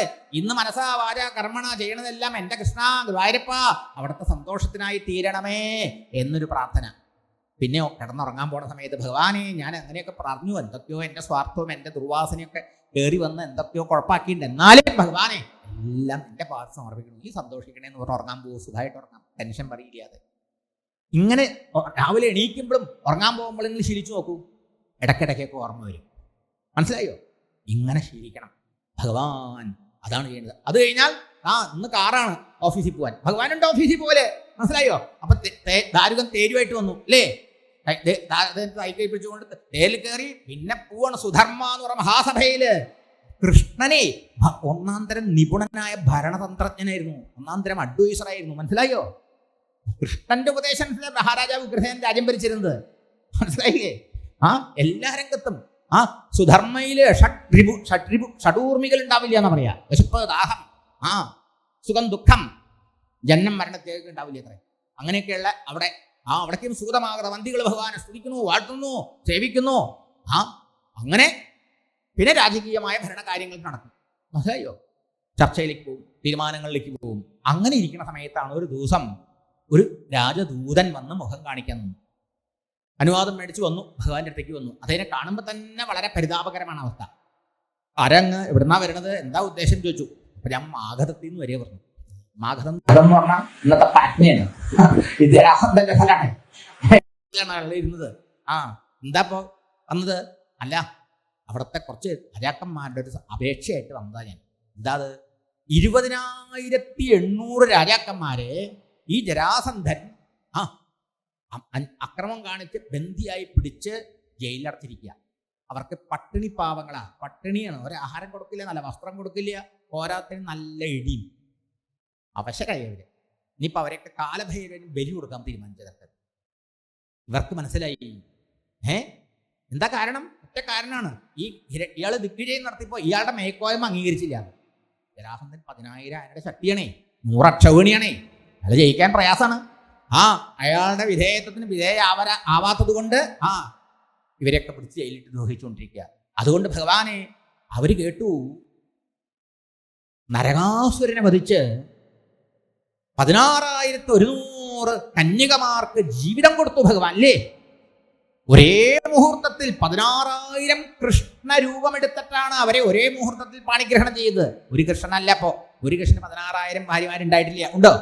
ഭാഗവതം പറയില്ല. സത്യ കല്യാണം കഴിക്കാൻ പോകുമ്പോൾ തന്നെ പറഞ്ഞു 7 കാളകളെ ഒരേ സമയത്ത് പിടിച്ചു കെട്ടിയവനെ കൊടുക്കുള്ളൂ വീരപരീക്ഷ. കൃഷ്ണൻ ഒരേ സമയത്ത് 7 കൃഷ്ണനായിട്ട് പോയിട്ടാണ് 7 കാളെ കെട്ടിയത് അല്ലേ? ചിന്തിച്ചു നോക്കണം. 16,100 പേരെ കഴിക്കും, മറ്റുള്ളവർക്ക് ഓരോരുത്തരും ഓരോ പ്രാവശ്യമേ ഉള്ളൂ അല്ലേ? ഇത് അത്രയും രൂപം സ്വീകരിച്ചു, അത്രയും കൃഷ്ണനാ കല്യാണം കഴിച്ചിരിക്കണത്. മനസ്സിലായില്ലേ? അപ്പോ ഇത് കൃഷ്ണന്റെ ഇദ്ദേഹം പറഞ്ഞു വെച്ചാൽ നിങ്ങളുടെ ഭാഗവതത്തിലേ പറയണത് ബഹുഭാര്യത്വം. കൃഷ്ണൻ എത്ര ഭാര്യമാരുണ്ടായിരുന്നു ചോദിക്കേ. എല്ലാം ഇതാണ്, നല്ലതല്ല എടുക്കുക. അതേന്ന് അങ്ങനെയല്ലേ? അപ്പൊ അതിന് ഉത്തരാണത്. ഒരു കൃഷ്ണൻ ഒരു ഭാര്യ ഉണ്ടായിട്ടുള്ളൂ കേട്ടോ. അപ്പോ ദൂതം പറയാണ്, അതുകൊണ്ട് 16,000 കന്യകമാർക്ക് ജീവിതം കൊടുത്ത ഭഗവാൻ കൃഷ്ണനല്ലാതെ ഇന്ന് ഈ ദുഷ്ടന്റെ പിടിയിൽ ഞങ്ങളെ മോചിപ്പിക്കാനാവില്ല. ഭഗവാനെ ശരണമടഞ്ഞിരിക്കുക. പോരാ, കേവലം ജരാസന്ധന്റെ കാരാഗൃഹത്തിൽ നിന്ന് മാത്രമല്ല, സംസാരബന്ധത്തിൽ നിന്ന് തന്നെ മോചനം തരണമേ എന്നാണ് അവരുടെ പ്രാർത്ഥന. ഭഗവാൻ കാരുണ്യം തോന്നി. തീർച്ചയായിട്ടും അദ്ദേഹം പറഞ്ഞു, പോയി അദ്ദേഹത്തോട് വിവരം കൊടുത്തോളൂ, തീർച്ചയായിട്ടും ഞാൻ രക്ഷിക്കാന്ന്. ഇത് പറഞ്ഞ നാവ് എടുക്കുമ്പോഴേക്കും ദാ വരുന്നു ശ്രീ നാരദ മഹർഷി. നാരായണ നാരായണ നാരായണ നാമം ജപിച്ചുകൊണ്ട് നാരദനെ വേഗം പോയി കാൽക്കൽ വീണു, പൂജ ചെയ്യണു, നമസ്കാരം ചെയ്യണു. അതിനുശേഷം നാരദ മഹർഷിയോട് ചോദിച്ചു. നാരദ മഹർഷി ലോകത്തിലൊക്കെ പോകുന്ന ആളാണല്ലോ. നാരദ മഹർഷി ഇന്നല്ലേ ഇപ്പൊ ഈ സാധനം വന്നുകൊണ്ട് നമുക്ക് അമേരിക്കയിലും അവിടെ ഇടിയും കുത്തും വെട്ടും കുത്തും ഇതൊക്കെ നമ്മൾ അറിഞ്ഞിട്ട് ടെൻഷൻ അടിക്കുന്നു. ഇവിടെ ഒരു നിലയ്ക്ക് ഇത് അറിയാണ്ടിരിക്കുന്നു. പണ്ടും നടന്നിട്ടില്ലേ? ഇന്ന് ഇവിടെ എന്തൊക്കെ നടക്കണ്ടോ അത് ലോകം ഉണ്ടായ കാലം മുതൽ ലോകത്ത് നടന്നുകൊണ്ടിരിക്കുന്നുണ്ട്. പക്ഷേ നമ്മൾ അതിനെക്കുറിച്ച് അറിയാനുള്ള വ്യവസ്ഥയില്ലാത്തതുകൊണ്ട് നമ്മളൊക്കെ സമാധാനമായിട്ടിരുന്നു. അപ്പൊ നമ്മുടെ സമാധാനം കുറെ പോവുക ഈ ന്യൂസ് കൂടിയിട്ട്. അതുകൊണ്ട് കഴിയുന്നത്ര കുറെ നോക്കാണ്ടിരിക്കൂ, പത്രം വായിക്കാണ്ടിരിക്കൂ. അത് നടക്കട്ടെ. ആ നേരത്ത് ഭാഗവതം വായിച്ചു നോക്കൂ, നാമം ജപിച്ചു നോക്കൂ, കൃഷ്ണനെ ഗുരുവായൂരപ്പനെ സേവിച്ചു നോക്കൂ, കാണാം. അങ്ങനെ എന്തെങ്കിലും വന്നാൽ തന്നെ കൃഷ്ണൻ ഉണ്ടാവും നമ്മുടെ രക്ഷയ്ക്ക്.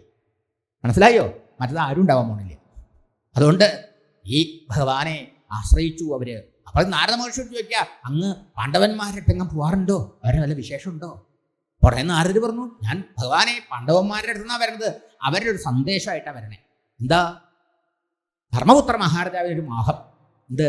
രാജസൂയ യാഗം നടത്തി ഭഗവാനെ ആരാധിക്കണം.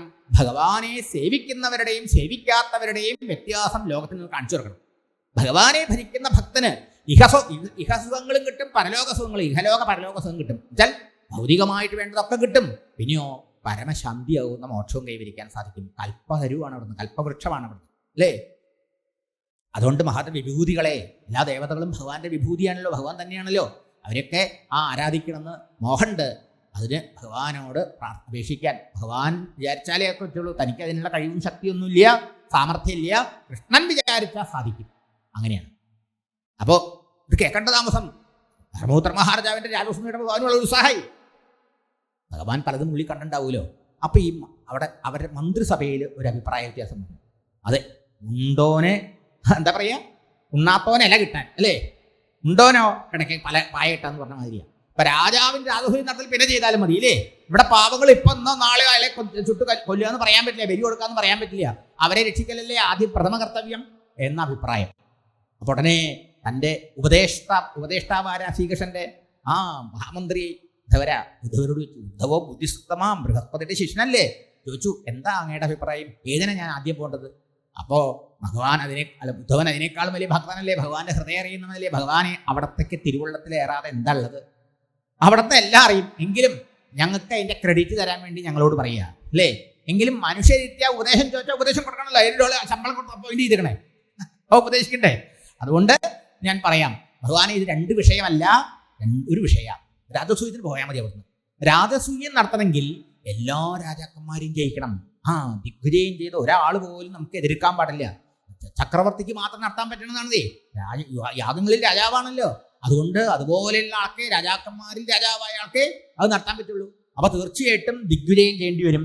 ഈ ദിഗ്വിജയം എന്ന കൂട്ടത്തിൽ ഈ ജരാസന്ധനെയും ജയിക്കാലോ. ഒരേ ഒരു വെടിക്ക് രണ്ട് പക്ഷി പറഞ്ഞ മാതിരിയായില്ലേ? പക്ഷേ ഉദ്ധവൻ തന്നെ ചില വഴികളൊക്കെ പറഞ്ഞു കൊടുത്തു. ഭഗവാനെ അങ്ങനെ എളുപ്പത്തിൽ അയാളെ കൊല്ലാൻ പറ്റില്ല, സൈന്യം കൊണ്ട് അയാളെ കൊല്ലാൻ പറ്റില്ല. മൂറക്ഷൗണികളൊക്കെ യുദ്ധം കൊണ്ട് കൊല്ലാൻ പറ്റില്ല. പിന്നെയോ ദ്വന്ദ്വയുദ്ധത്തിലൂടെ അയാളെ കൊല്ലാൻ പറ്റുള്ളൂ. ഭഗവാനും അർജുനും ഭീമസേനും കൂടി ബ്രാഹ്മണ വേഷം കെട്ടി പോയാൽ മതി. അയാൾ വലിയ ബ്രാഹ്മണ ഭക്തനാണ്, ദാനശീലനാണ്. എല്ലാ ദുഷ്ടന്മാർക്കും ഉണ്ട് കേട്ടോ ഒരു നന്മ. നിങ്ങൾ ശ്രദ്ധിച്ചിട്ട് ഈ കഥകൾ കേൾക്കുമ്പോൾ കംസനുണ്ടൊരു ഗുണം. കംസൻ അവിടെ ദൂരം പോയി തൊഴാറുള്ള ശിവക്ഷേത്രത്തിലൊക്കെ ഞങ്ങൾ പോയി. മധുരയിൽ പോയപ്പോഴേ എന്തൊരു വലിയ ഭക്തനാ. പക്ഷേ അതൊക്കെ ഉപയോഗിക്കുന്ന ലോകത്തെ ദ്രോഹിക്കാൻ വേണ്ടിയിട്ടാണ് മാത്രം. രാവണൻ എന്തൊരു വലിയ ഭക്തനായിരുന്നു, ഇല്ലേ? വേദം കലക്കി കുടിച്ച ആളായിരുന്നില്ലേ? തപസ് ചെയ്യുന്നില്ലേ? അതെ, ഇയാൾക്ക് വലിയ ദാനശീലമാണ്. രാവണൻ എന്ത് വന്ന് ചോദിച്ചാലും കൊടുക്കും.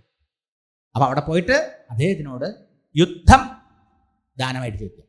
അങ്ങനെ ദ്വന്ദ്വയുദ്ധത്തിലൂടെ ഭീമസേനുമായി യുദ്ധം ചെയ്ത് ഭീമസേനെ കൊണ്ട് ഒലിക്കാൻ നോക്കും. അതൊക്കെ അവിടത്തേക്ക് അറിയും, എങ്കിലും ചോദിച്ചുകൊണ്ട് പറയാൻ പോകും. ഉദ്ധവനെ മുക്തകണ്ഠം പുകസിച്ചു അദ്ദേഹത്തിൻ്റെ ഉപദേശത്തെ, സന്ദർഭോചിതമായ ഉപദേശത്തെ. അതിനുശേഷം എല്ലാവർക്കും കൽപ്പന കൊടുത്തു, പുറപ്പെടുക. ഇത്ര ഭാര്യമാര് കൊണ്ടേ, ഇത്ര കുട്ടികൾ ഒരുങ്ങണ്ടേ, അവരെ ദാസിമാരെ ഒരുങ്ങണ്ടേ. ഒരുങ്ങാൻ തന്നെ എത്ര ആളും. നമുക്കൊരു ഒരാഴ്ചത്തെ യാത്രയ്ക്ക് എവിടെയെങ്കിലും പോകണമെങ്കിൽ നമ്മൾ എന്താ ഒരുങ്ങാൻ തുടങ്ങും? പാക്കിംഗ് തുടങ്ങും, അല്ലേ? അപ്പോൾ ഇവർക്കൊക്കെ അത്രയും പേർക്ക് പുറപ്പെട്ടെങ്കിലോ അതിനുള്ളത്. അവർക്ക് സംരക്ഷണം, ഇടയ്ക്കിടയ്ക്ക് വഴിക്ക് കഴിയാൻ, ഇടയ്ക്ക് താമസിക്കാൻ, ടെന്റ് കെട്ടാൻ, അതിന് എന്താ ഒരു വലിയ സന്നാഹം വേണ്ടേ? എല്ലാം ഒരുങ്ങി ഇവിടുന്ന് പുറപ്പെട്ടു വാദ്യഘോഷങ്ങളോട് കൂടിയിട്ട്. അങ്ങനെ അവിടെ എത്തുന്നു. എന്താ പാണ്ഡവരുടെ സന്തോഷം! പാണ്ഡവർക്ക് ഒന്നും ഉണ്ടായില്ല. കൃഷ്ണ കാരുണ്യമാണ് ഈ പാണ്ഡവരുടെയും കുന്തിയുടെയും ഒക്കെ ജീവിതം. അവരോ എൻ്റെ നിങ്ങളുടെ പിന്നെ ആരുടെ കാരുണ്യം? ഇപ്പൊ ഞാൻ ഇവിടെ വർത്താനം പറയണത് കൃഷ്ണകൃപ കൊണ്ടല്ലേ? ഇപ്പം ഞാൻ ജീവിച്ചിരിക്കുമോ? നിങ്ങൾ ഇരുന്ന് കേൾക്കണത് ഈ പുറത്തേക്കും അകത്തേക്കും ശ്വാസം നമ്മൾ അറിഞ്ഞിട്ടാണ് അപ്പം നടന്നുകൊണ്ടിരിക്കണേ. ആരാ നടത്തണേ? ഉള്ളിലിരിക്കണ കൃഷ്ണനല്ലേ? ഭഗവാന്റെ കൃപയും കാരുണ്യവും ഇല്ലാതെ ആരാ ഈ ലോകത്തിൽ വാഴണത്? പറയൂ, ആർക്കാ ജീവിക്കാൻ പറ്റുക? നമ്മൾ അതിനെ ആ പെർസ്പെക്റ്റീവില്, ആ കാഴ്ചപ്പാടിൽ കാണുന്നില്ല. അതാ ശരിയല്ലേ? ഭക്തനെല്ലാം ഭഗവാന്റെ കൃപയായിട്ട് കാണുന്നു. ഭഗവാനെ കാൽക്കൽ വന്ന് വീഴും നമസ്കരിക്കണോ? ഒന്നുമില്ലാത്ത ഖണ്ഡവ പ്രദേശമാണ് കൊടുത്തത്, ആ കുന്നുംപുറം. അതിനെ ഒന്നാന്തരം പട്ടണമാക്കി മാറ്റിച്ചില്ലേ ഭഗവാൻ വിശ്വകർമാവിനെ കൊണ്ട്? അതിമനോഹരമായ സഭാമണ്ഡപം അയനെ കൊണ്ടാക്കി കൊടുത്തില്ലേ? പാണ്ഡവന്മാർക്ക് എന്തെങ്കിലും ഒരു കുറവ് ഭഗവാൻ വരുത്തിയോ? അവിടേക്ക് ഭഗവാൻ പരിവാരങ്ങളോടുകൂടി ആദ്യമായിട്ട് വരിക. പക്ഷെ കൃഷ്ണൻ ഇടയ്ക്കിടയ്ക്ക് വരും, കുറവ് അവിടെ താമസിച്ചിട്ട് പോകും ഭക്തന്മാരുടെ. പക്ഷേ ഈ പരിവാരങ്ങളോട് വരികയല്ലേ? ഓരോരുത്തരും ഓടി വരണു. പാഞ്ചാലി പാണ്ഡവന്മാർ ഓരോരുത്തരും വന്ന് ഭഗവാനെ നമസ്കരിക്കണു, കെട്ടിപ്പിടിക്കണു. പ്രായം മുതിർന്നവര് അങ്ങനെയാണ്. മുതിർന്നവരെ അങ്ങോട്ട് നമസ്കരിക്കുക, മുതിർന്നവരെ പ്രായം കുറഞ്ഞവര് അങ്ങോട്ട് നമസ്കരിക്കുക, മറ്റവരൊരു ഇങ്ങോട്ട് നമസ്കരിക്കുക, ആശീർവദിക്കുക. ഇതാണ് നമ്മുടെ കൾച്ചർ. ഇന്ന് നോർത്ത് ഇന്ത്യയിൽ പോയി കാണാം. നമ്മൾ നമ്മുടെ അച്ഛനും അമ്മയും നമസ്കരിക്കുന്നത് എത്ര പേരുണ്ട് ഇവിടെ? ദിവസം അച്ഛനമ്മയും നമസ്കരിക്കുന്നു. കൃഷ്ണൻ 125 വയസ്സിലെ ശരീരം വിട്ടത്. അന്നും കൂടിയും ഇവരോടൊക്കെ പ്രഭാസത്തിലേക്ക് പോകാൻ പറഞ്ഞിട്ട് പോകുമ്പോൾ വസുദേവരും ദേവിയും നമസ്കരിച്ചിട്ട് പോയെന്നാണ് രേഖപ്പെടുത്തിക്കണേ. നമ്മളോ നമുക്ക് നമസ്കരിക്കാൻ വയ്യ അല്ലേ അച്ഛനമ്മയും? നമ്മൾ നമസ്കരിക്കാറ് നമ്മുടെ കുട്ടികൾ നമസ്കരിക്കുമോ? ഇന്നൊരു കുട്ടിയെ കൊണ്ട് ഒരമ്മ വന്നിട്ട് സ്വാമി നമസ്കരിക്കുക എന്ന് പറഞ്ഞാൽ ആ കുട്ടിയെ നിർബന്ധിച്ചു. കുറച്ച് ഇപ്പോൾ കാല് പിടിച്ച് വലിക്കുക. ആ കുട്ടിയുടെ മനസ്സിൽ എന്താ മെസ്സേജ് കിട്ടുക? ഈ സ്വാമിമാര് എന്ന് പറഞ്ഞു കഴിഞ്ഞാൽ ദ്രോഹികളാണെന്നാ അല്ലേ? ആ കുട്ടിക്ക് എത്ര ദ്രോഹം, കൈക്കാല് പിടിച്ച് വലിച്ച് അതിനെ വേദനിപ്പിക്കുമ്പോൾ ആ കുട്ടിയുടെ ഉള്ള റോങ് മെസ്സേജാണ് നിങ്ങൾ കൊടുക്കണേ. മനസ്സിലായോ അല്ലേ? കുട്ടികളെ ഒരിക്കലും നിർബന്ധിക്കരുത്. നിങ്ങൾ എന്ത് കുട്ടികൾ ചെയ്യണോ അത് നമ്മൾ സ്വയം ചെയ്യണം. മനസ്സിലായോ? നിങ്ങൾ നമസ്കരിച്ചാൽ 10 പ്രാവശ്യം നമസ്കരിക്കണം കണ്ടാൽ ആ കുട്ടി തന്നെത്താനെ നമസ്കരിച്ചിരിക്കും. അമ്പലത്തിൽ പോയാലും സജ്ജനങ്ങളെ കാണാൻ പോയാലും ഇങ്ങനെയാണ് നമ്മൾ മാതൃകയാവേണ്ടത്. നമ്മൾ ചെയ്യില്ല. അതിലെ കൊണ്ട് തള്ളി കഴുത്ത് വേദനിട്ടുണ്ടാവും. ഇങ്ങനെ അമർത്തുമ്പോഴേ ആലോചിച്ച് നോക്കൂ. നെവർ ഡൂ ദാറ്റ് മേലില് കേട്ടോ. നിങ്ങൾ കുട്ടികളെ ഭക്തി പഠിപ്പിക്കുക. അങ്ങനെ വരില്ല ഭക്തി. അതാ കുട്ടിക്ക് കുട്ടിയുടെ ഉള്ളിൽ ഒരു ബ്ലോക്ക് ഉണ്ടാക്കുക ചെയ്യാം. ചെറിയ കുട്ടികൾക്ക് അറിയില്ലല്ലോ. എന്തായാലും ഇങ്ങനെ പരസ്പരം ആശീർവദനങ്ങൾ അങ്ങോട്ടും ഇങ്ങോട്ടും കുന്തിയെ പോയി നമസ്കരിക്കുക, ദ്രൗപദി മുതലായി ഇങ്ങോട്ട് വന്ന് ഭഗവാൻ നമസ്കരിക്കുക. സന്തോഷമായി അങ്ങനെ അവിടെ വന്ന് നല്ല സല്ലാപം പറഞ്ഞിട്ട് കുറേ ദിവസം കഴിഞ്ഞു. യാഗത്തിന്റെ ഒരു ചർച്ചയില്ല.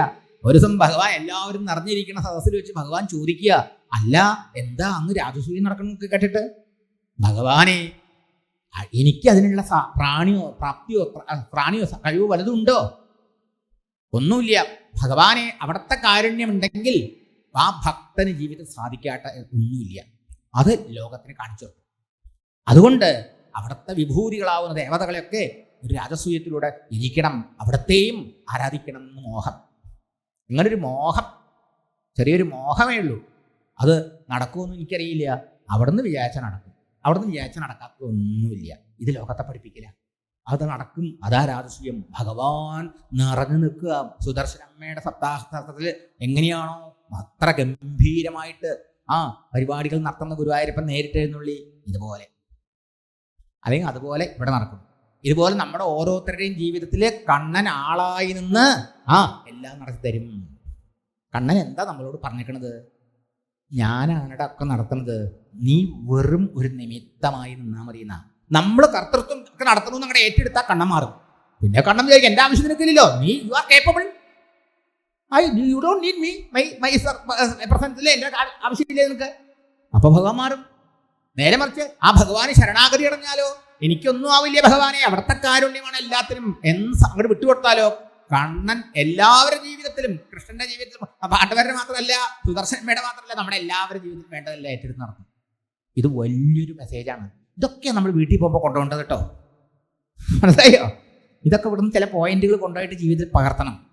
ആട്ടെ, ഭഗവാൻ പറഞ്ഞു എല്ലാം കൊണ്ടും അങ്ങ് യോഗ്യനല്ലേ, ദേവന്മാരുടെ അംശായി നിങ്ങളൊക്കെ ജനിച്ചേക്കണവരേ ദേവാംശഭൂതന്മാരല്ലേ. മാത്രമല്ല അങ്ങാണെങ്കിൽ അജാത ശത്രുവില്ല. അതുകൊണ്ട് 4 സഹോദരന്മാരെ ഓരോ അക്ഷഗുണികളോട് 4 ദിക്കിലേക്ക് ദിഗ്വിജയത്തിന് അയക്കാൻ പറഞ്ഞു. അയച്ചു. പടിഞ്ഞാട്ട് ആരും പാടുന്നു, ആരേക്ക് ആരും പോണ്ട പറഞ്ഞു. ജിതേന്ദ്രിയനും പരമഭക്തനുമായ അങ്ങ് ആ പ്രേമഭക്തി കൊണ്ട് എൻ്റെ ഹൃദയം ജയിച്ചു കഴിഞ്ഞു. അതുകൊണ്ട് എൻ്റെ കപ്പ് എന്താന്ന് പറഞ്ഞു, ഒരു കിഴി. സീഡ് മണി ബിസിനസ്സിന് കൊടുക്കില്ല, അതുമാതിരി ഭഗവാന്റെ ആദ്യം കൊടുത്തു ഒരു കിഴി. മനസ്സിലായോ? പിന്നെ അവിടെ സമ്പത്തിന് വല്ല കുഴപ്പമുണ്ടാവോ? 4 ദിക്കിലേക്ക് പോയി സഹോദരന്മാർ. ഒരാളെങ്കിലും എതിർക്കണ്ടേ ധർമ്മപുത്രന്റെ രാജസൂയം എന്ന് കേട്ടപ്പോൾ ഒരാളും എതിർത്തില്ല. എല്ലാവരും ധാരാളം കൈയഴിഞ്ഞ് സംഭാവന കൊടുത്തു. രാജാക്കന്മാരൊക്കെ ഇങ്ങനെ സംഭാവന മേടിച്ചാൽ നടത്തും. നമ്മളമ്പലങ്ങളിൽ എല്ലായിടത്തും അങ്ങനെ തന്നെ അങ്ങനെ ചെയ്യും. എല്ലാവരും സംബന്ധം ചെയ്യും. ഈവൻ ഈ ദുഷ്ടനായ എന്താ പറയുക ശിശുപാലനടക്കം ഈ അർജുനോട് പറഞ്ഞു, നിങ്ങൾ നന്നാവണമെന്ന് എനിക്ക് സന്തോഷമേ ഉള്ളൂ, നിങ്ങൾ ഈ കൃഷ്ണന്റെ പിന്നാലെ നടക്കുന്നത് എനിക്ക് പിടിക്കാത്ത. അതുകൊണ്ട് അവിടെ മുഴുവൻ കൃഷ്ണന്റെ കേമത്തല്ലേ, കൃഷ്ണനല്ലോ അവിടെ നടന്നിട്ടുണ്ടാവും, അതുകൊണ്ട് ഞാൻ വരില്ല എന്ന് പറഞ്ഞു. പണത്ര വണ്ണി കൊണ്ടുകൊള്ളുന്ന സംഭാവനയും കൊടുത്തു വിട്ടു. മനസ്സിലായോ? തിരിച്ചു വന്നു. എല്ലാവരും കൂടി എന്ന് ചോദിച്ചു, എല്ലാവരും ജയിച്ചോ? ഓ എല്ലാവരും ജയിച്ചു. പണക്ക് ഇഷ്ടം പോലെ കൊണ്ടുണ്ട് പറഞ്ഞു. 4 രാജസൂയം നടത്താം ഇതുപോലെ. അത്രയും പണായി. ഓ അപ്പൊ ചോദിച്ചു, ആരാ ജരാസന്ധന്റെ അടുത്ത് പോയത്? മാഗധത്തിലേക്ക് ആരാ പോയത്? അപ്പൊ 4 അങ്ങോട്ട് മുഖത്തോട് നോക്കുക, ആരും പോയോ? നീ പോയോന്ന്. അപ്പൊ ഭഗവാൻ പറഞ്ഞു, ആരെ ജയിച്ചില്ലെങ്കിലും ജരാസന്ധനെ ഒരാളെ ജയിച്ചാൽ മതി അല്ലേ. ഇനി എല്ലാവരും ജയിച്ചാലും ജരാസന്ധനെ ജയിച്ചില്ലെങ്കിൽ രാജസൂയം നടത്തിയിട്ട് കാര്യമില്ല. കാരണം അയാളല്ലേ ഇന്നത്തെ ഏറ്റവും വലിയ രാജാവ്, ശക്തൻ. അതുകൊണ്ട് ജരാസന്ധനെ ജയിക്കണം, പുറപ്പെടൂ. അർജുനെയും ഭീമസേനെയും കൂടെ വരാൻ പറഞ്ഞു. 3 പേരും വേഷം മാറി യാത്രക്കാർ ബ്രാഹ്മണരെ വേഷം സ്വീകരിച്ചു കൊണ്ട് ചെന്നു. പിറ്റേ ദിവസം മഹാരാജാവ് അവിടെ കുളിയൊക്കെ കഴിഞ്ഞ് വന്ന് വരിവരിയായിട്ട് ബ്രാഹ്മണൻ നിൽക്കണു, വാരി കോരി എന്ത് ചോദിച്ചാലും കൊടുത്തുകൊണ്ടിരിക്കണു. ആ ഈ കൂട്ടത്തിൽ വിരുന്നു ഇവരുടെ ഊഴമായി. മുമ്പിൽ കൃഷ്ണനാണ്. മുമ്പിൽ കൃഷ്ണൻ ഇയാളെ കണ്ടപ്പോൾ തന്നെ ഇയാളുടെ സംശയം, ഇയാൾ നല്ല മുഖപരിചയമുണ്ട്. ഞങ്ങൾ സഞ്ചാരികളായ ബ്രാഹ്മണരാണ്, ഞങ്ങൾ അങ്ങനെ സഞ്ചരിക്കുന്ന സമയത്ത് അങ്ങ് മഹാമനസ്കനാണ്, മഹാ ഉദാരനിധിയാണ്, രാത്രികൾക്ക് എന്ത് വേണമെങ്കിൽ കൊടുക്കും ബ്രാഹ്മണർക്കെന്നൊക്കെ കേട്ടപ്പോൾ ചെറിയൊരു ആവശ്യമായിട്ട് വന്നതാ. ഇയാൾ ചോദിച്ചു, ഇയാളുടെ ശബ്ദം നല്ല പരിചയമുണ്ടല്ലോ. മാത്രമല്ല ഇവരുടെ കയ്യിൽ ഞാൻതഴമ്പ് കാണുന്നുണ്ട്. ക്ഷത്രിയർക്കല്ലേ അമ്പും വില്ലും പിടിച്ച് ഞാൻതഴമ്പ് ഉണ്ടാവുള്ളൂ. പറയാമയ്യ, പരശുരാമൻ ബ്രാഹ്മണനായിരുന്നു, എന്നിട്ടും ഒന്നാന്തരം ഭീഷ്മരെ പോലും തോൽപ്പിച്ച ആളല്ലേ. ദ്രോണനാരായിരുന്നു? ബ്രാഹ്മണനായിരുന്നു. പക്ഷെ ധനുർവേദത്തിന്റെ ധനുർവിദ്യയുടെ ആചാര്യനായിരുന്നില്ലേ? അതുകൊണ്ട് അങ്ങനെ കണക്കാക്കാൻ പാടില്ല. ആട്ടെ, ചോദിച്ചു നിങ്ങൾ ആരാണ്, എന്താ ഉദ്ദേശം ചോദിച്ചു. അപ്പോൾ ഭഗവാൻ പരിചയപ്പെടുത്തി, ഇത് മധ്യമപാണ്ഡവനായ അർജുനൻ, ഇത് അർജുനന്റെ സഹോദരനായ ഭീമൻ, ഞാൻ ഇവരെ രണ്ടുപേരുടെ അമ്മാവന്റെ മകനും അങ്ങ് ശത്രുവായി കണക്കാക്കണ കൃഷ്ണനാന്ന് പറഞ്ഞു. ഇത് കേട്ട ഉടനെ ഒരു ഹാസ്യ ചിരിച്ചുകൊണ്ട് പറയാം, ഭീരു 17 പ്രാവശ്യം നീ എന്നെ തോൽപ്പിച്ചു, 18ാമത് ഞാൻ ശക്തനായി വന്നപ്പോൾ പേടിച്ചോടിയവനല്ലേ. റൺചോഡ് ഭഗവാൻ എന്ന കൃഷ്ണൻ, അതും കൃഷ്ണ ബഹുമാന. അതല്ലയോ അങ്ങനെ ഒരു അമ്പലം ഉണ്ട് അവിടെ ഗുജറാത്തിൽ. നമ്മളാരെങ്കിലും നമ്മുടെ യുദ്ധത്തിൽ നിന്ന് ഓടിച്ചോടിയാൽ നമുക്ക് ബിരുദം കിട്ടുമോ? കൃഷ്ണന് ബിരുദം അത്, മനസ്സിലായില്ലേ? എന്നിട്ടോ ആൾക്കാരെ പറ്റിച്ച് സമുദ്രത്തിന് ഉള്ളിൽ പോയി ഒളിച്ചു താമസിക്കുന്ന ഭീരു നിന്നോട് ആര് യുദ്ധം ചെയ്യും? പിന്നെ അർജുനാണെങ്കിൽ ഞാൻ ഊതിയ മറിഞ്ഞു വീഴും. അർജുനെ ഞാൻ എടുത്ത് വീഴ്ത്തി എന്ന് പറഞ്ഞാൽ നാണക്കേട് എനിക്കല്ലേ. പയ്യൻ തുല്യ ബലവാന്മാരോടല്ലേ ഏറ്റുമുട്ടിയ രസമുള്ളൂ. ഭീമനും എന്നോട് ഒക്കൊന്നുമില്ല, പക്ഷെ 4ാമത് വേറൊരാളില്ലല്ലോ. അതുകൊണ്ട് ഭീമനോട് ചെയ്യാൻ നോക്കും. പിന്നെ ഗംഭീരമായ സൽക്കാരമാണ്, ധർമ്മം തന്നിട്ടോ. ചതിയൊന്നുമില്ല. യുദ്ധത്തിന് ഗ്രൗണ്ടിൽ എത്തിയ അവിടെ മാത്രമേ ഉള്ളൂ യുദ്ധം. ആയുധപ്പരയെ കൊണ്ടുപോയി നല്ലൊരു ഗത ഭീമസേന എടുത്തു, ഇയാൾ കൊടുത്തു. എല്ലാവരും വന്നു. നമുക്ക് വേണമെങ്കിൽ പറയാം 6 to 6, സൂര്യോദയം മുതൽ സൂര്യാസ്തമനം വരെ എന്നൊക്കെ സമയം നിശ്ചയിച്ചിട്ടുണ്ടവര്. ആളുകൾ ധാരാളം പേരുണ്ട്. ഒന്നാന്തര യുദ്ധം. ഇവരുടെ ഭയങ്കരമായ ഗതയുടെ അടി ശബ്ദം ആകാശത്തിൽ ഇങ്ങനെ മുഖരിതമാവുന്നുണ്ട്. അങ്ങനെ ഓരോ ദിവസം വൈകുന്നേരമാവണം വരെ. രാത്രിയായി. രാത്രി ശത്രുതയില്ല. കുളിച്ച് എല്ലാവരും കൂടി തമാശയൊക്കെ പറഞ്ഞ് നേരം പോക്കെ പറഞ്ഞ് നല്ല ശാപ്പാടൊക്കെ കഴിച്ച് എല്ലാവരും സുഖമായിട്ട് കിടന്നുറങ്ങും. രാവിലെ എണീറ്റ് അവിടെ വന്നാലേ ഉള്ളൂ ശത്രുത. ഇങ്ങനെ ദിവസം 1 അല്ല 2 അല്ല 27 കഴിഞ്ഞു.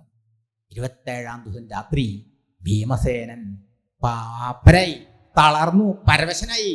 ഇനി നാളെ ഇയാളുടെ മുമ്പിൽ നിൽക്കാൻ പറ്റില്ല, ഇനി ഒരാളുടെ അടി കൊണ്ട ചാവും എന്നുള്ള നില വന്നു. അപ്പൊ കൃഷ്ണനെ വിളിച്ച് പറഞ്ഞു, കൃഷ്ണ വയ്യാണ്ടായിട്ടോ, ഇവന്റെ അടി താങ്ങാമയ്യ, ഈ നിലയ്ക്ക് പോയാൽ ഞാൻ ഉണ്ടാവില്ല നാളെ കേട്ടോ, ഇവന്റെ കടി കൊണ്ട് ഞാൻ മരിക്കുള്ളൂ. അതുകൊണ്ടോ അതിന് ഭേദം ഇപ്പൊ ഇവിടുന്ന് ഇവൻ നല്ല ഉറക്കാപ്പോ, അപ്പൊ ഇവിടുന്ന് പോവാൻ വെച്ചാൽ നല്ലതാ. ഭഗവാന് കാരുണ്യം തോന്നി. നോക്കണേ, ഈ കൃഷ്ണന്റെ ഒരു ലീല നിങ്ങൾ നോക്കിയിട്ടുണ്ടോ? നമുക്കൊക്കെ അനുഭവിച്ചറിയാൻ കഴിയും. നമുക്ക് അഭിമാനം വന്ന കൃഷ്ണൻ മാറികളയും. കൃഷ്ണൻ പിന്നെ ആ ഭാഗത്തേക്കേ വരില്ല. നമുക്കൊരഭിമാനം വന്ന കൃഷ്ണൻ ആ മഷിയിട്ടുമൊക്കെ കാണില്ല. നേരെ മറിച്ചോ ഭക്തന്റെ പരവശത കണ്ടാലോ ഭഗവാൻ ആ സങ്കടം താങ്ങാനാവില്ല. ഭക്തന്റെ മുഖം പേർത്താൽ ഭഗവാൻ ആ സങ്കടം താങ്ങാനാവില്ല. അതാണ് ഭഗവാന്റെ കൃഷ്ണന്റെ ഭക്തവാത്സല്യം.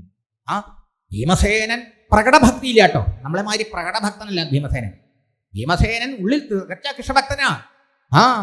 ആ ഭക്തന്റെ അഹങ്കാരം എന്തായിരുന്നു? എന്നെ ഗതായുദ്ധത്തിൽ ജയിക്കാൻ ഒരാളും ഇല്ല എന്ന്. ആ അഹങ്കാരം കളയണമെന്നായിരുന്നു ഭഗവാന്റെ ഇച്ഛ. എല്ലാ ഭക്തന്മാരുടെയും ഭഗവാൻ ഈ ഭാഗവതം കഥകൾ കേട്ടാൽ നമുക്ക് മനസ്സിലാവും എങ്ങനെ ഇല്ലാണ്ടാക്കണമെന്ന്. അപ്പോ സന്തോഷമായി ഭഗവാൻ. മേലൊക്കെ തലോടി കൊടുത്തു. അതുവരെയുള്ള വേദനകളൊക്കെ പോയി ഫ്രഷായി ഭീമസേനൻ. നാളെ ശരിയാക്കാം, വഴിയുണ്ടാക്കാം. അപ്പോൾ ഭഗവാൻ അറിയാം ഇവൻ ജനിച്ച രീതിയൊക്കെ. ഒരു മഹർഷി ബൃഹദ്രഥ എന്ന് പേരായ രാജാവിൻ്റെ മകനാണ്. അവർക്ക് 2 ഭാര്യ ഉണ്ടായിട്ട് 2 പേരും പ്രസവിച്ചിട്ട് അവസാനം കാട്ടിപ്പോയ ഒരു മഹർഷിയെ സമീപിച്ചു. മഹർഷി ഒരു പഴം ജപിച്ചു കൊടുത്തു. അതുകൊണ്ടൊന്ന് 2 ഭാര്യമാർക്കും മുറിച്ചു കൊടുത്തു. അവർ പ്രസവിച്ചപ്പോൾ ഒരു കുട്ടിയുടെ ഒരു ഭാഗം ഒരുത്തരും മറ്റൊരു ഭാഗം എത്തി പ്രസവിച്ചു. ആ ജീവനില്ലാത്ത ശവത്തെ കൊണ്ട് കാട്ടിൽ കളഞ്ഞു. ജര എന്നൊരു രാക്ഷസി വന്ന് അതിനെ കൂട്ടി യോജിപ്പിച്ചു. അപ്പം അതിന് ജീവൻ വന്നു. എന്നിട്ട് മഹാരാജാവിന് അപ്പൻ ദർശനം കൊടുത്തു, അങ്ങയുടെ കുട്ടി വളർത്തിക്കോളാൻ. അതുകൊണ്ട് ആ കുട്ടി എടുത്തു കൊണ്ടു. അതുകൊണ്ട് ജര സന്ധിച്ചുകൊണ്ട് ജരാഹം എന്ന് പേരിട്ടു. ജരയെ അവരെ കുലദേവതയായിട്ടൊക്കെ പൂജിക്കാനൊക്കെ തുടങ്ങി. ഇതൊക്കെയാണ് സംഭവം. ഇത് കഥ എല്ലാവരും കേട്ടിട്ടുണ്ട്. അതുകൊണ്ട് ഇവനെ അങ്ങനെ ജനിച്ചപ്പോൾ എങ്ങനെയായിരുന്നു? ഇതുമാതിരി ശരീരം മുറിച്ച് 2 ഭാഗത്തേക്ക് ഇട്ടാലേ ചാവുള്ളൂ, അല്ലാതെ എത്ര കിതക്കടിച്ചാലും ചാവില്ല. ഇത് ഭഗവാൻ അറിയാം. നാളെ അതെങ്ങനെയും വഴി കാണിച്ചു തുറക്കാം എന്നിരിച്ചു. പിറ്റേ ദിവസം ഗംഭീരമായി യുദ്ധം ചെയ്യുക. ഇവന്റെ ഓരോ അടി കിട്ടുന്ന സമയത്ത് വേദന കൊണ്ട് വളഞ്ഞ് തിരിഞ്ഞു നോക്കുക കൃഷ്ണന്റെ മുഖത്തേക്ക്. എന്താ നാളെ ശരിയാക്കാന്ന് പറഞ്ഞു. ഇവനെ കൊണ്ട് എന്നെ ശരിയായിക്കോ? നിൽക്കാൻ വയ്യ, വേദന കൊണ്ട് താങ്ങാൻ വയ്യേ. അപ്പൊ കൃഷ്ണൻ ഉടനെ ഇങ്ങനെ പറയാനും വയ്യല്ലോ, ധർമ്മയുദ്ധല്ലേ. ഭഗവാൻ ഒരു വടി എടുത്തിട്ട് രണ്ടായി പിളർന്ന് ഇങ്ങനെ ഇട്ട് കാണിച്ചു കൊടുത്തു. ഇങ്ങനെയാണ് അവന്റെ ശരീരം ഇങ്ങനെ പിളർന്നാലേ അവൻ ചാവുള്ളൂ എന്ന് സൂചിപ്പിച്ചതാ. ഭീമസേനൻ കഥ കേട്ടുള്ളത് കണ്ട ഉടനെ കാര്യം മനസ്സിലായി. മാത്രമല്ല ഭഗവാന്റെ കാരുണ്യം കൊണ്ട് മനസ്സിലായി. അല്ലാണ്ട് ആരൊക്കെ എന്തൊക്കെ കാണിച്ചാലും നമുക്ക് പിടികിട്ടില്ല അവിടുത്തെ കൃപയില്ലെങ്കിൽ. ആരെന്നൊക്കെ എന്തൊക്കെ പഠിച്ചിട്ടും കാര്യമില്ല അല്ലേ. ഒക്കെ ഭഗവാൻ ഉള്ളിൽ നിന്ന് തോന്നിക്കണം. ഉടനെ അവന്റെ പെട്ടെന്ന് അടിക്കാൻ പാടില്ല, തുടക്കിയ നിയമത തുടക്കി അടിച്ചു വീഴ്ത്തി. ആന പനം ചീന്തും പോലെ ഒരു കാല് ചവിട്ടി മറ്റേ കാല് വലിച്ചു കയറി ശരീരം രണ്ടാക്കി മുറിച്ച് രണ്ട് ഭാഗത്തേക്ക് അങ്ങനെ ഇട്ടു. അതോടെ ശബ്ദമുണ്ടായി. എല്ലാവരും ഭഗവാൻ വിളിച്ചു. അവന്റെ പുത്രനെ രാജ്യം പിടിച്ചെടുക്കാൻ വന്നതല്ല എന്ന് കാണിച്ചുകൊണ്ട് ഭഗവാൻ അവന്റെ പുത്രനായ സഹദേവനെ രാജാവാക്കി അഭിഷേകം ചെയ്തു. അദ്ദേഹനോട് പറഞ്ഞു, ഈ ജയിലിൽ കിടക്കുന്ന രാജാക്കന്മാരെയൊക്കെ ഒളിപ്പിച്ച് സർവാലങ്കാര വിഭൂഷിതരാക്കി രാജകീയമായ ബഹുമതികളോടുകൂടി അവരവരുടെ കൊട്ടാരങ്ങളിലേക്ക് അയക്കണം അംഗരക്ഷകന്മാരുടെ. അതാണ് ഭഗവാന്റെ അവരുടെ ആ സ്റ്റാറ്റസിനെ ഭഗവാൻ അതുപോലെ സംരക്ഷിച്ചു. അപ്പൊ ഈ രാജാക്കന്മാർക്കൊക്കെ ഒരു മോഹം, ഞങ്ങളെ രക്ഷിച്ച ഭഗവാനെ ഞങ്ങൾക്കൊന്ന് കാണണ്ടേ, ഭഗവാന്റെ മഹിമകൾ എത്രയെങ്കിലും കേട്ടിട്ടുണ്ടല്ലോ. ആ സമയത്ത് അവരെല്ലാവരും വന്നു. എന്താ അവരുടെ സ്ഥിതി? എല്ലും കോലുമായി, മുഷിഞ്ഞ വസ്ത്രം, ആകെ ഷേവ് ചെയ്തിട്ടൊക്കെ എത്ര കാലായിട്ടുണ്ട് അവര്. ആകപ്പാടെ പരവശ ഇപ്പൊ ചാവും എന്നുള്ള നിലയിൽ അവശരാ, ദീനരാ.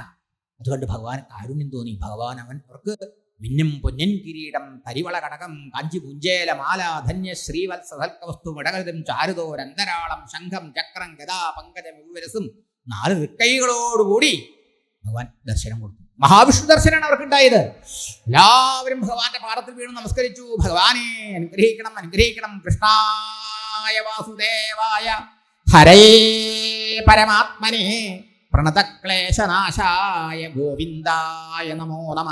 എവിടെയെങ്കിലും ഇരുന്ന് മനസ്സുകൊണ്ടെങ്കിലും കൃഷ്ണ ഗുരുവായൂരപ്പ ഞാൻ അവിടത്തേടെയാണ്, അവിടുന്നല്ലാതെ വേറെ ആരും എനിക്ക് ആശ്രയമില്ലേ ഞാൻ പറഞ്ഞ് പ്രാർത്ഥിച്ചാൽ, ആശ്രയിച്ചാൽ ആ ഭക്തന്മാരുടെ എല്ലാ ഉത്തരവാദിത്വങ്ങളും ഏറ്റെടുത്ത് അവരുടെ സങ്കടങ്ങളും ദുഷ്ടങ്ങളും ക്ലേശങ്ങളും എല്ലാ ദുഃഖങ്ങളും രോഗങ്ങളും എന്ന് വേണ്ട അവരുടെ എല്ലാ പ്രയാസങ്ങളും തീർത്ത് അനുഗ്രഹിക്കുന്ന കരുണാമൂർത്തിയായ കൃഷ്ണ സാധിക്കണേ, സന്തോഷിക്കണേ എന്ന് പറഞ്ഞൊരു നമസ്കാരം.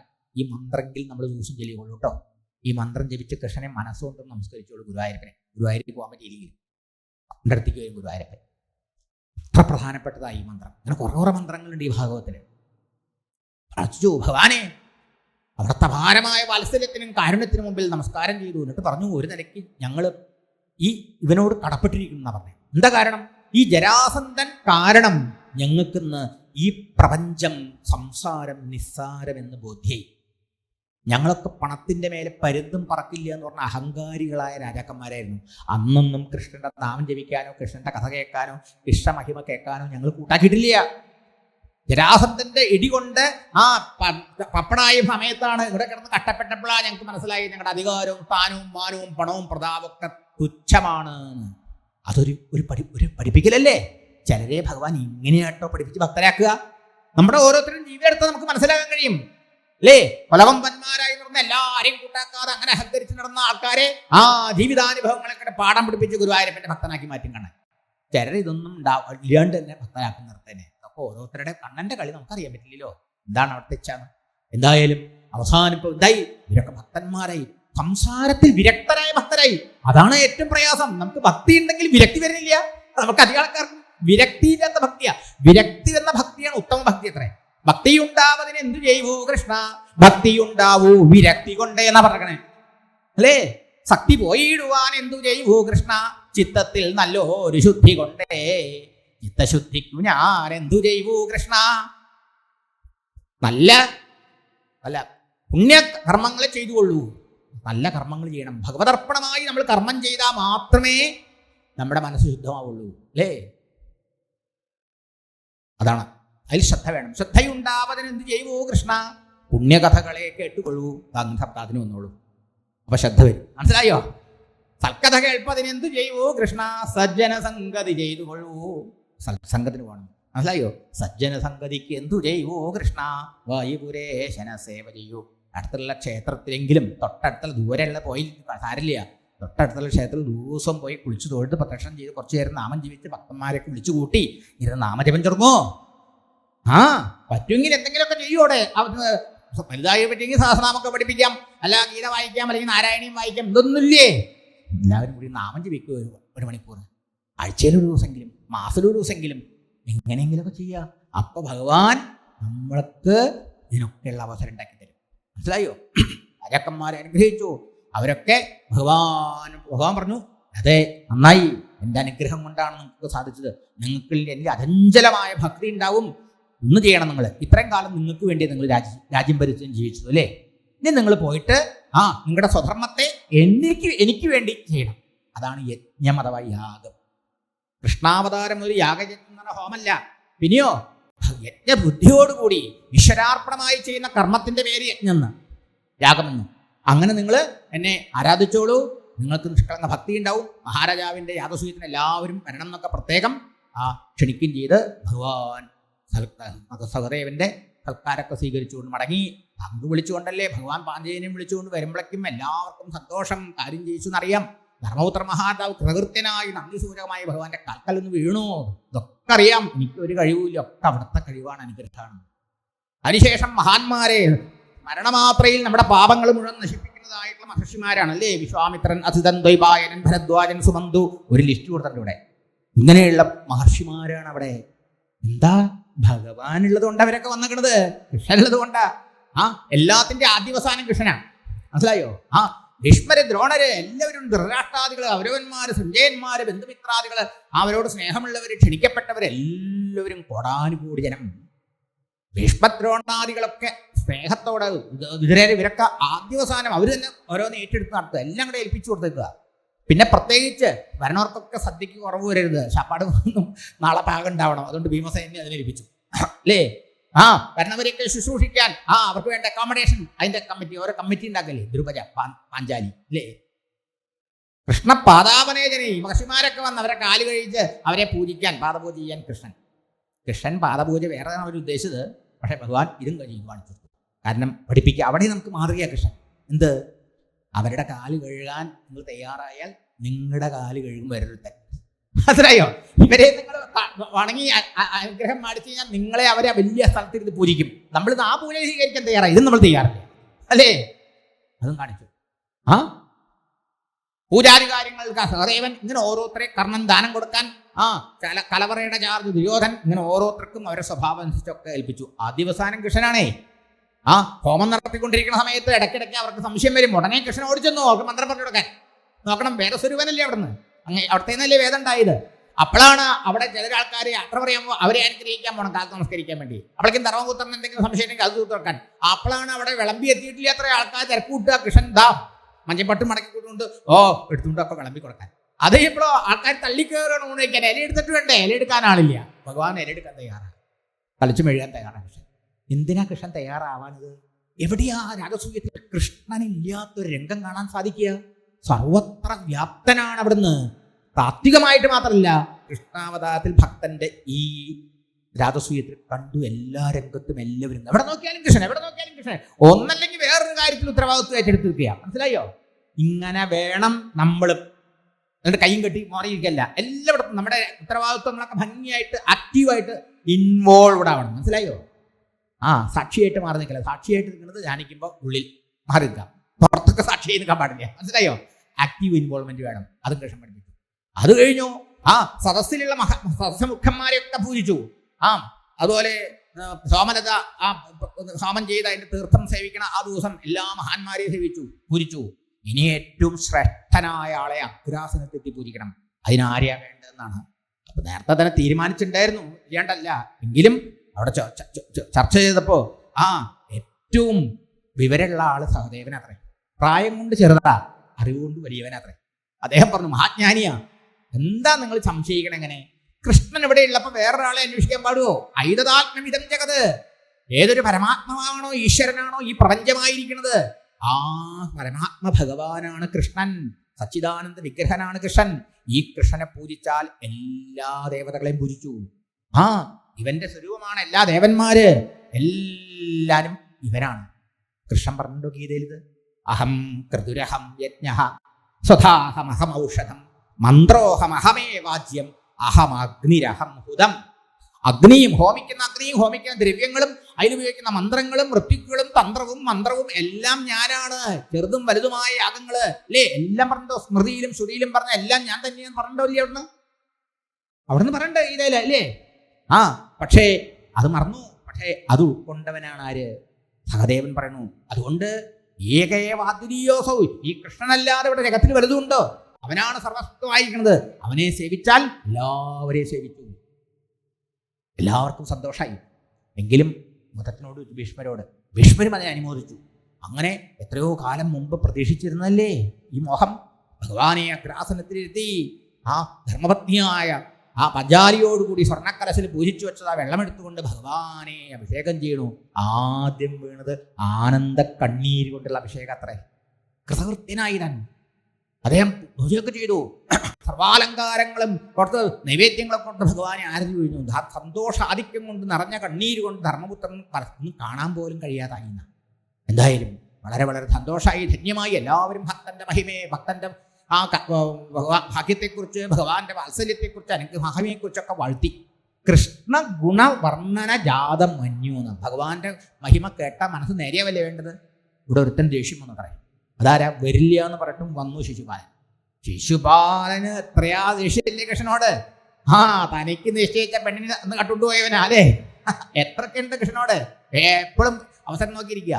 അദ്ദേഹം അവിടെ നിന്ന് തുടങ്ങി. ഇങ്ങനെ തന്നെയുള്ളൂ. മഹാഭാരതത്തിലാണ് കുറെ കേമാവട്ടെ. ഭാഗവതം അത്രയും ശക്തല്ല. മഹാഭാരതം കേട്ട എന്താ പറയുക, അച്ഛനില്ലാത്തവൻ എത്ര തന്തയ്ക്ക് പറഞ്ഞവരാ നിങ്ങൾ? അങ്ങനെയുള്ളവർ ഇങ്ങനത്തെ, ഇവനെ ഏതാ അച്ഛൻ ഏതാ അമ്മന്നറിയോ, ഇവൻ എവിടെ പറഞ്ഞെന്നറിയോ, ഇങ്ങനത്തെവരെ ഇവനെ പൂജിക്കുള്ളൂ എന്ന്.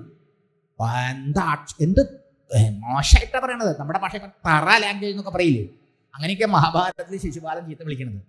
ഭഗവത് നിന്ദനം കേൾക്കാൻ പാടില്ല, ധർമ്മമാണ് അല്ലേ? അതുകൊണ്ട് ഒന്നിലും ഓടിപ്പോണം. ചില ആൾക്കാർ ഓടിപ്പോകാൻ പോയി. ചില ആൾക്കാർ അവൻ നാവരിയാൻ വേണ്ടിയിട്ട് ആയുധമൊക്കെ എടുത്തു വന്നു. ഭീമസേനടക്കം തന്റെ കട്ടകൊക്കെ ഓടി വന്നു. അർജുനൻ ആയുധം എടുത്തു വന്നു. പലരും വന്നു. സമയമായി. അതിനാലാറ് അപ്പോ എല്ലാവരും വന്നു. ഭഗവാൻ പറഞ്ഞു പാടില്ല പാടില്ല പാടില്ല. അവസാനം അവനും അരയും മുറിയൊക്കെ മുറുകിക്കൊണ്ട് ആയുധങ്ങളൊക്കെ ആയിട്ട് പുറപ്പെട്ടു. എന്തിനും തയ്യാറായിക്കൊണ്ട് ഭഗവാൻ തൻ്റെ ചക്രത്തെ സ്മരിച്ചു. ആ സുദർശനം പോയി ശിശുപാലന്റെ കഴുത്തറുത്തു. അത്ഭുതം ഉണ്ടായി. ഒരു തുള്ളി രക്തം അവിടെ വീണില്ല. വീണ ശുദ്ധി കലശം വേണ്ട. പിന്നെ രാഗല്ലേ നടക്കണത്? അത്ഭുതം. ആ ശിശുപാലൻ എന്നൊരു ജീവൻ, ആ ജീവൻ ഒരു ദിവ്യ ജ്യോതിസായി ഉയർന്ന് ഭഗവാനിൽ വന്ന് ലയിച്ചു. സായുജ്യം അടഞ്ഞു. അപ്പോഴാണ് ധർമ്മപുത്രൻ കണ്ട് ആശ്ചര്യപ്പെട്ട് ചോദിക്കുക, എന്ത് ഭഗവാനെ ഇങ്ങനെ നിന്ദിച്ച് ഓർമ്മ വെച്ച നാൾ മുതൽ ചീത്ത വിളിച്ച് നടന്ന ഇവന് ദുർഗതിയല്ലേ ഉണ്ടാവേണ്ടത്? ഇവൻ എങ്ങനെയാ സായുജ്യം ഉണ്ടായത്? അങ്ങനെയാണ് ഈ ഭക്തന്മാർക്ക് എന്താ കൊടുക്കുക? എല്ലാം ഭഗവാന് സമർപ്പിച്ച മഹാബലിക്ക് എന്തു കൊടുത്തു? സ്വയം ഭവതി സേവക. അതാ ഭഗവാന്റെ വാത്സല്യം, കാരുണ്യം.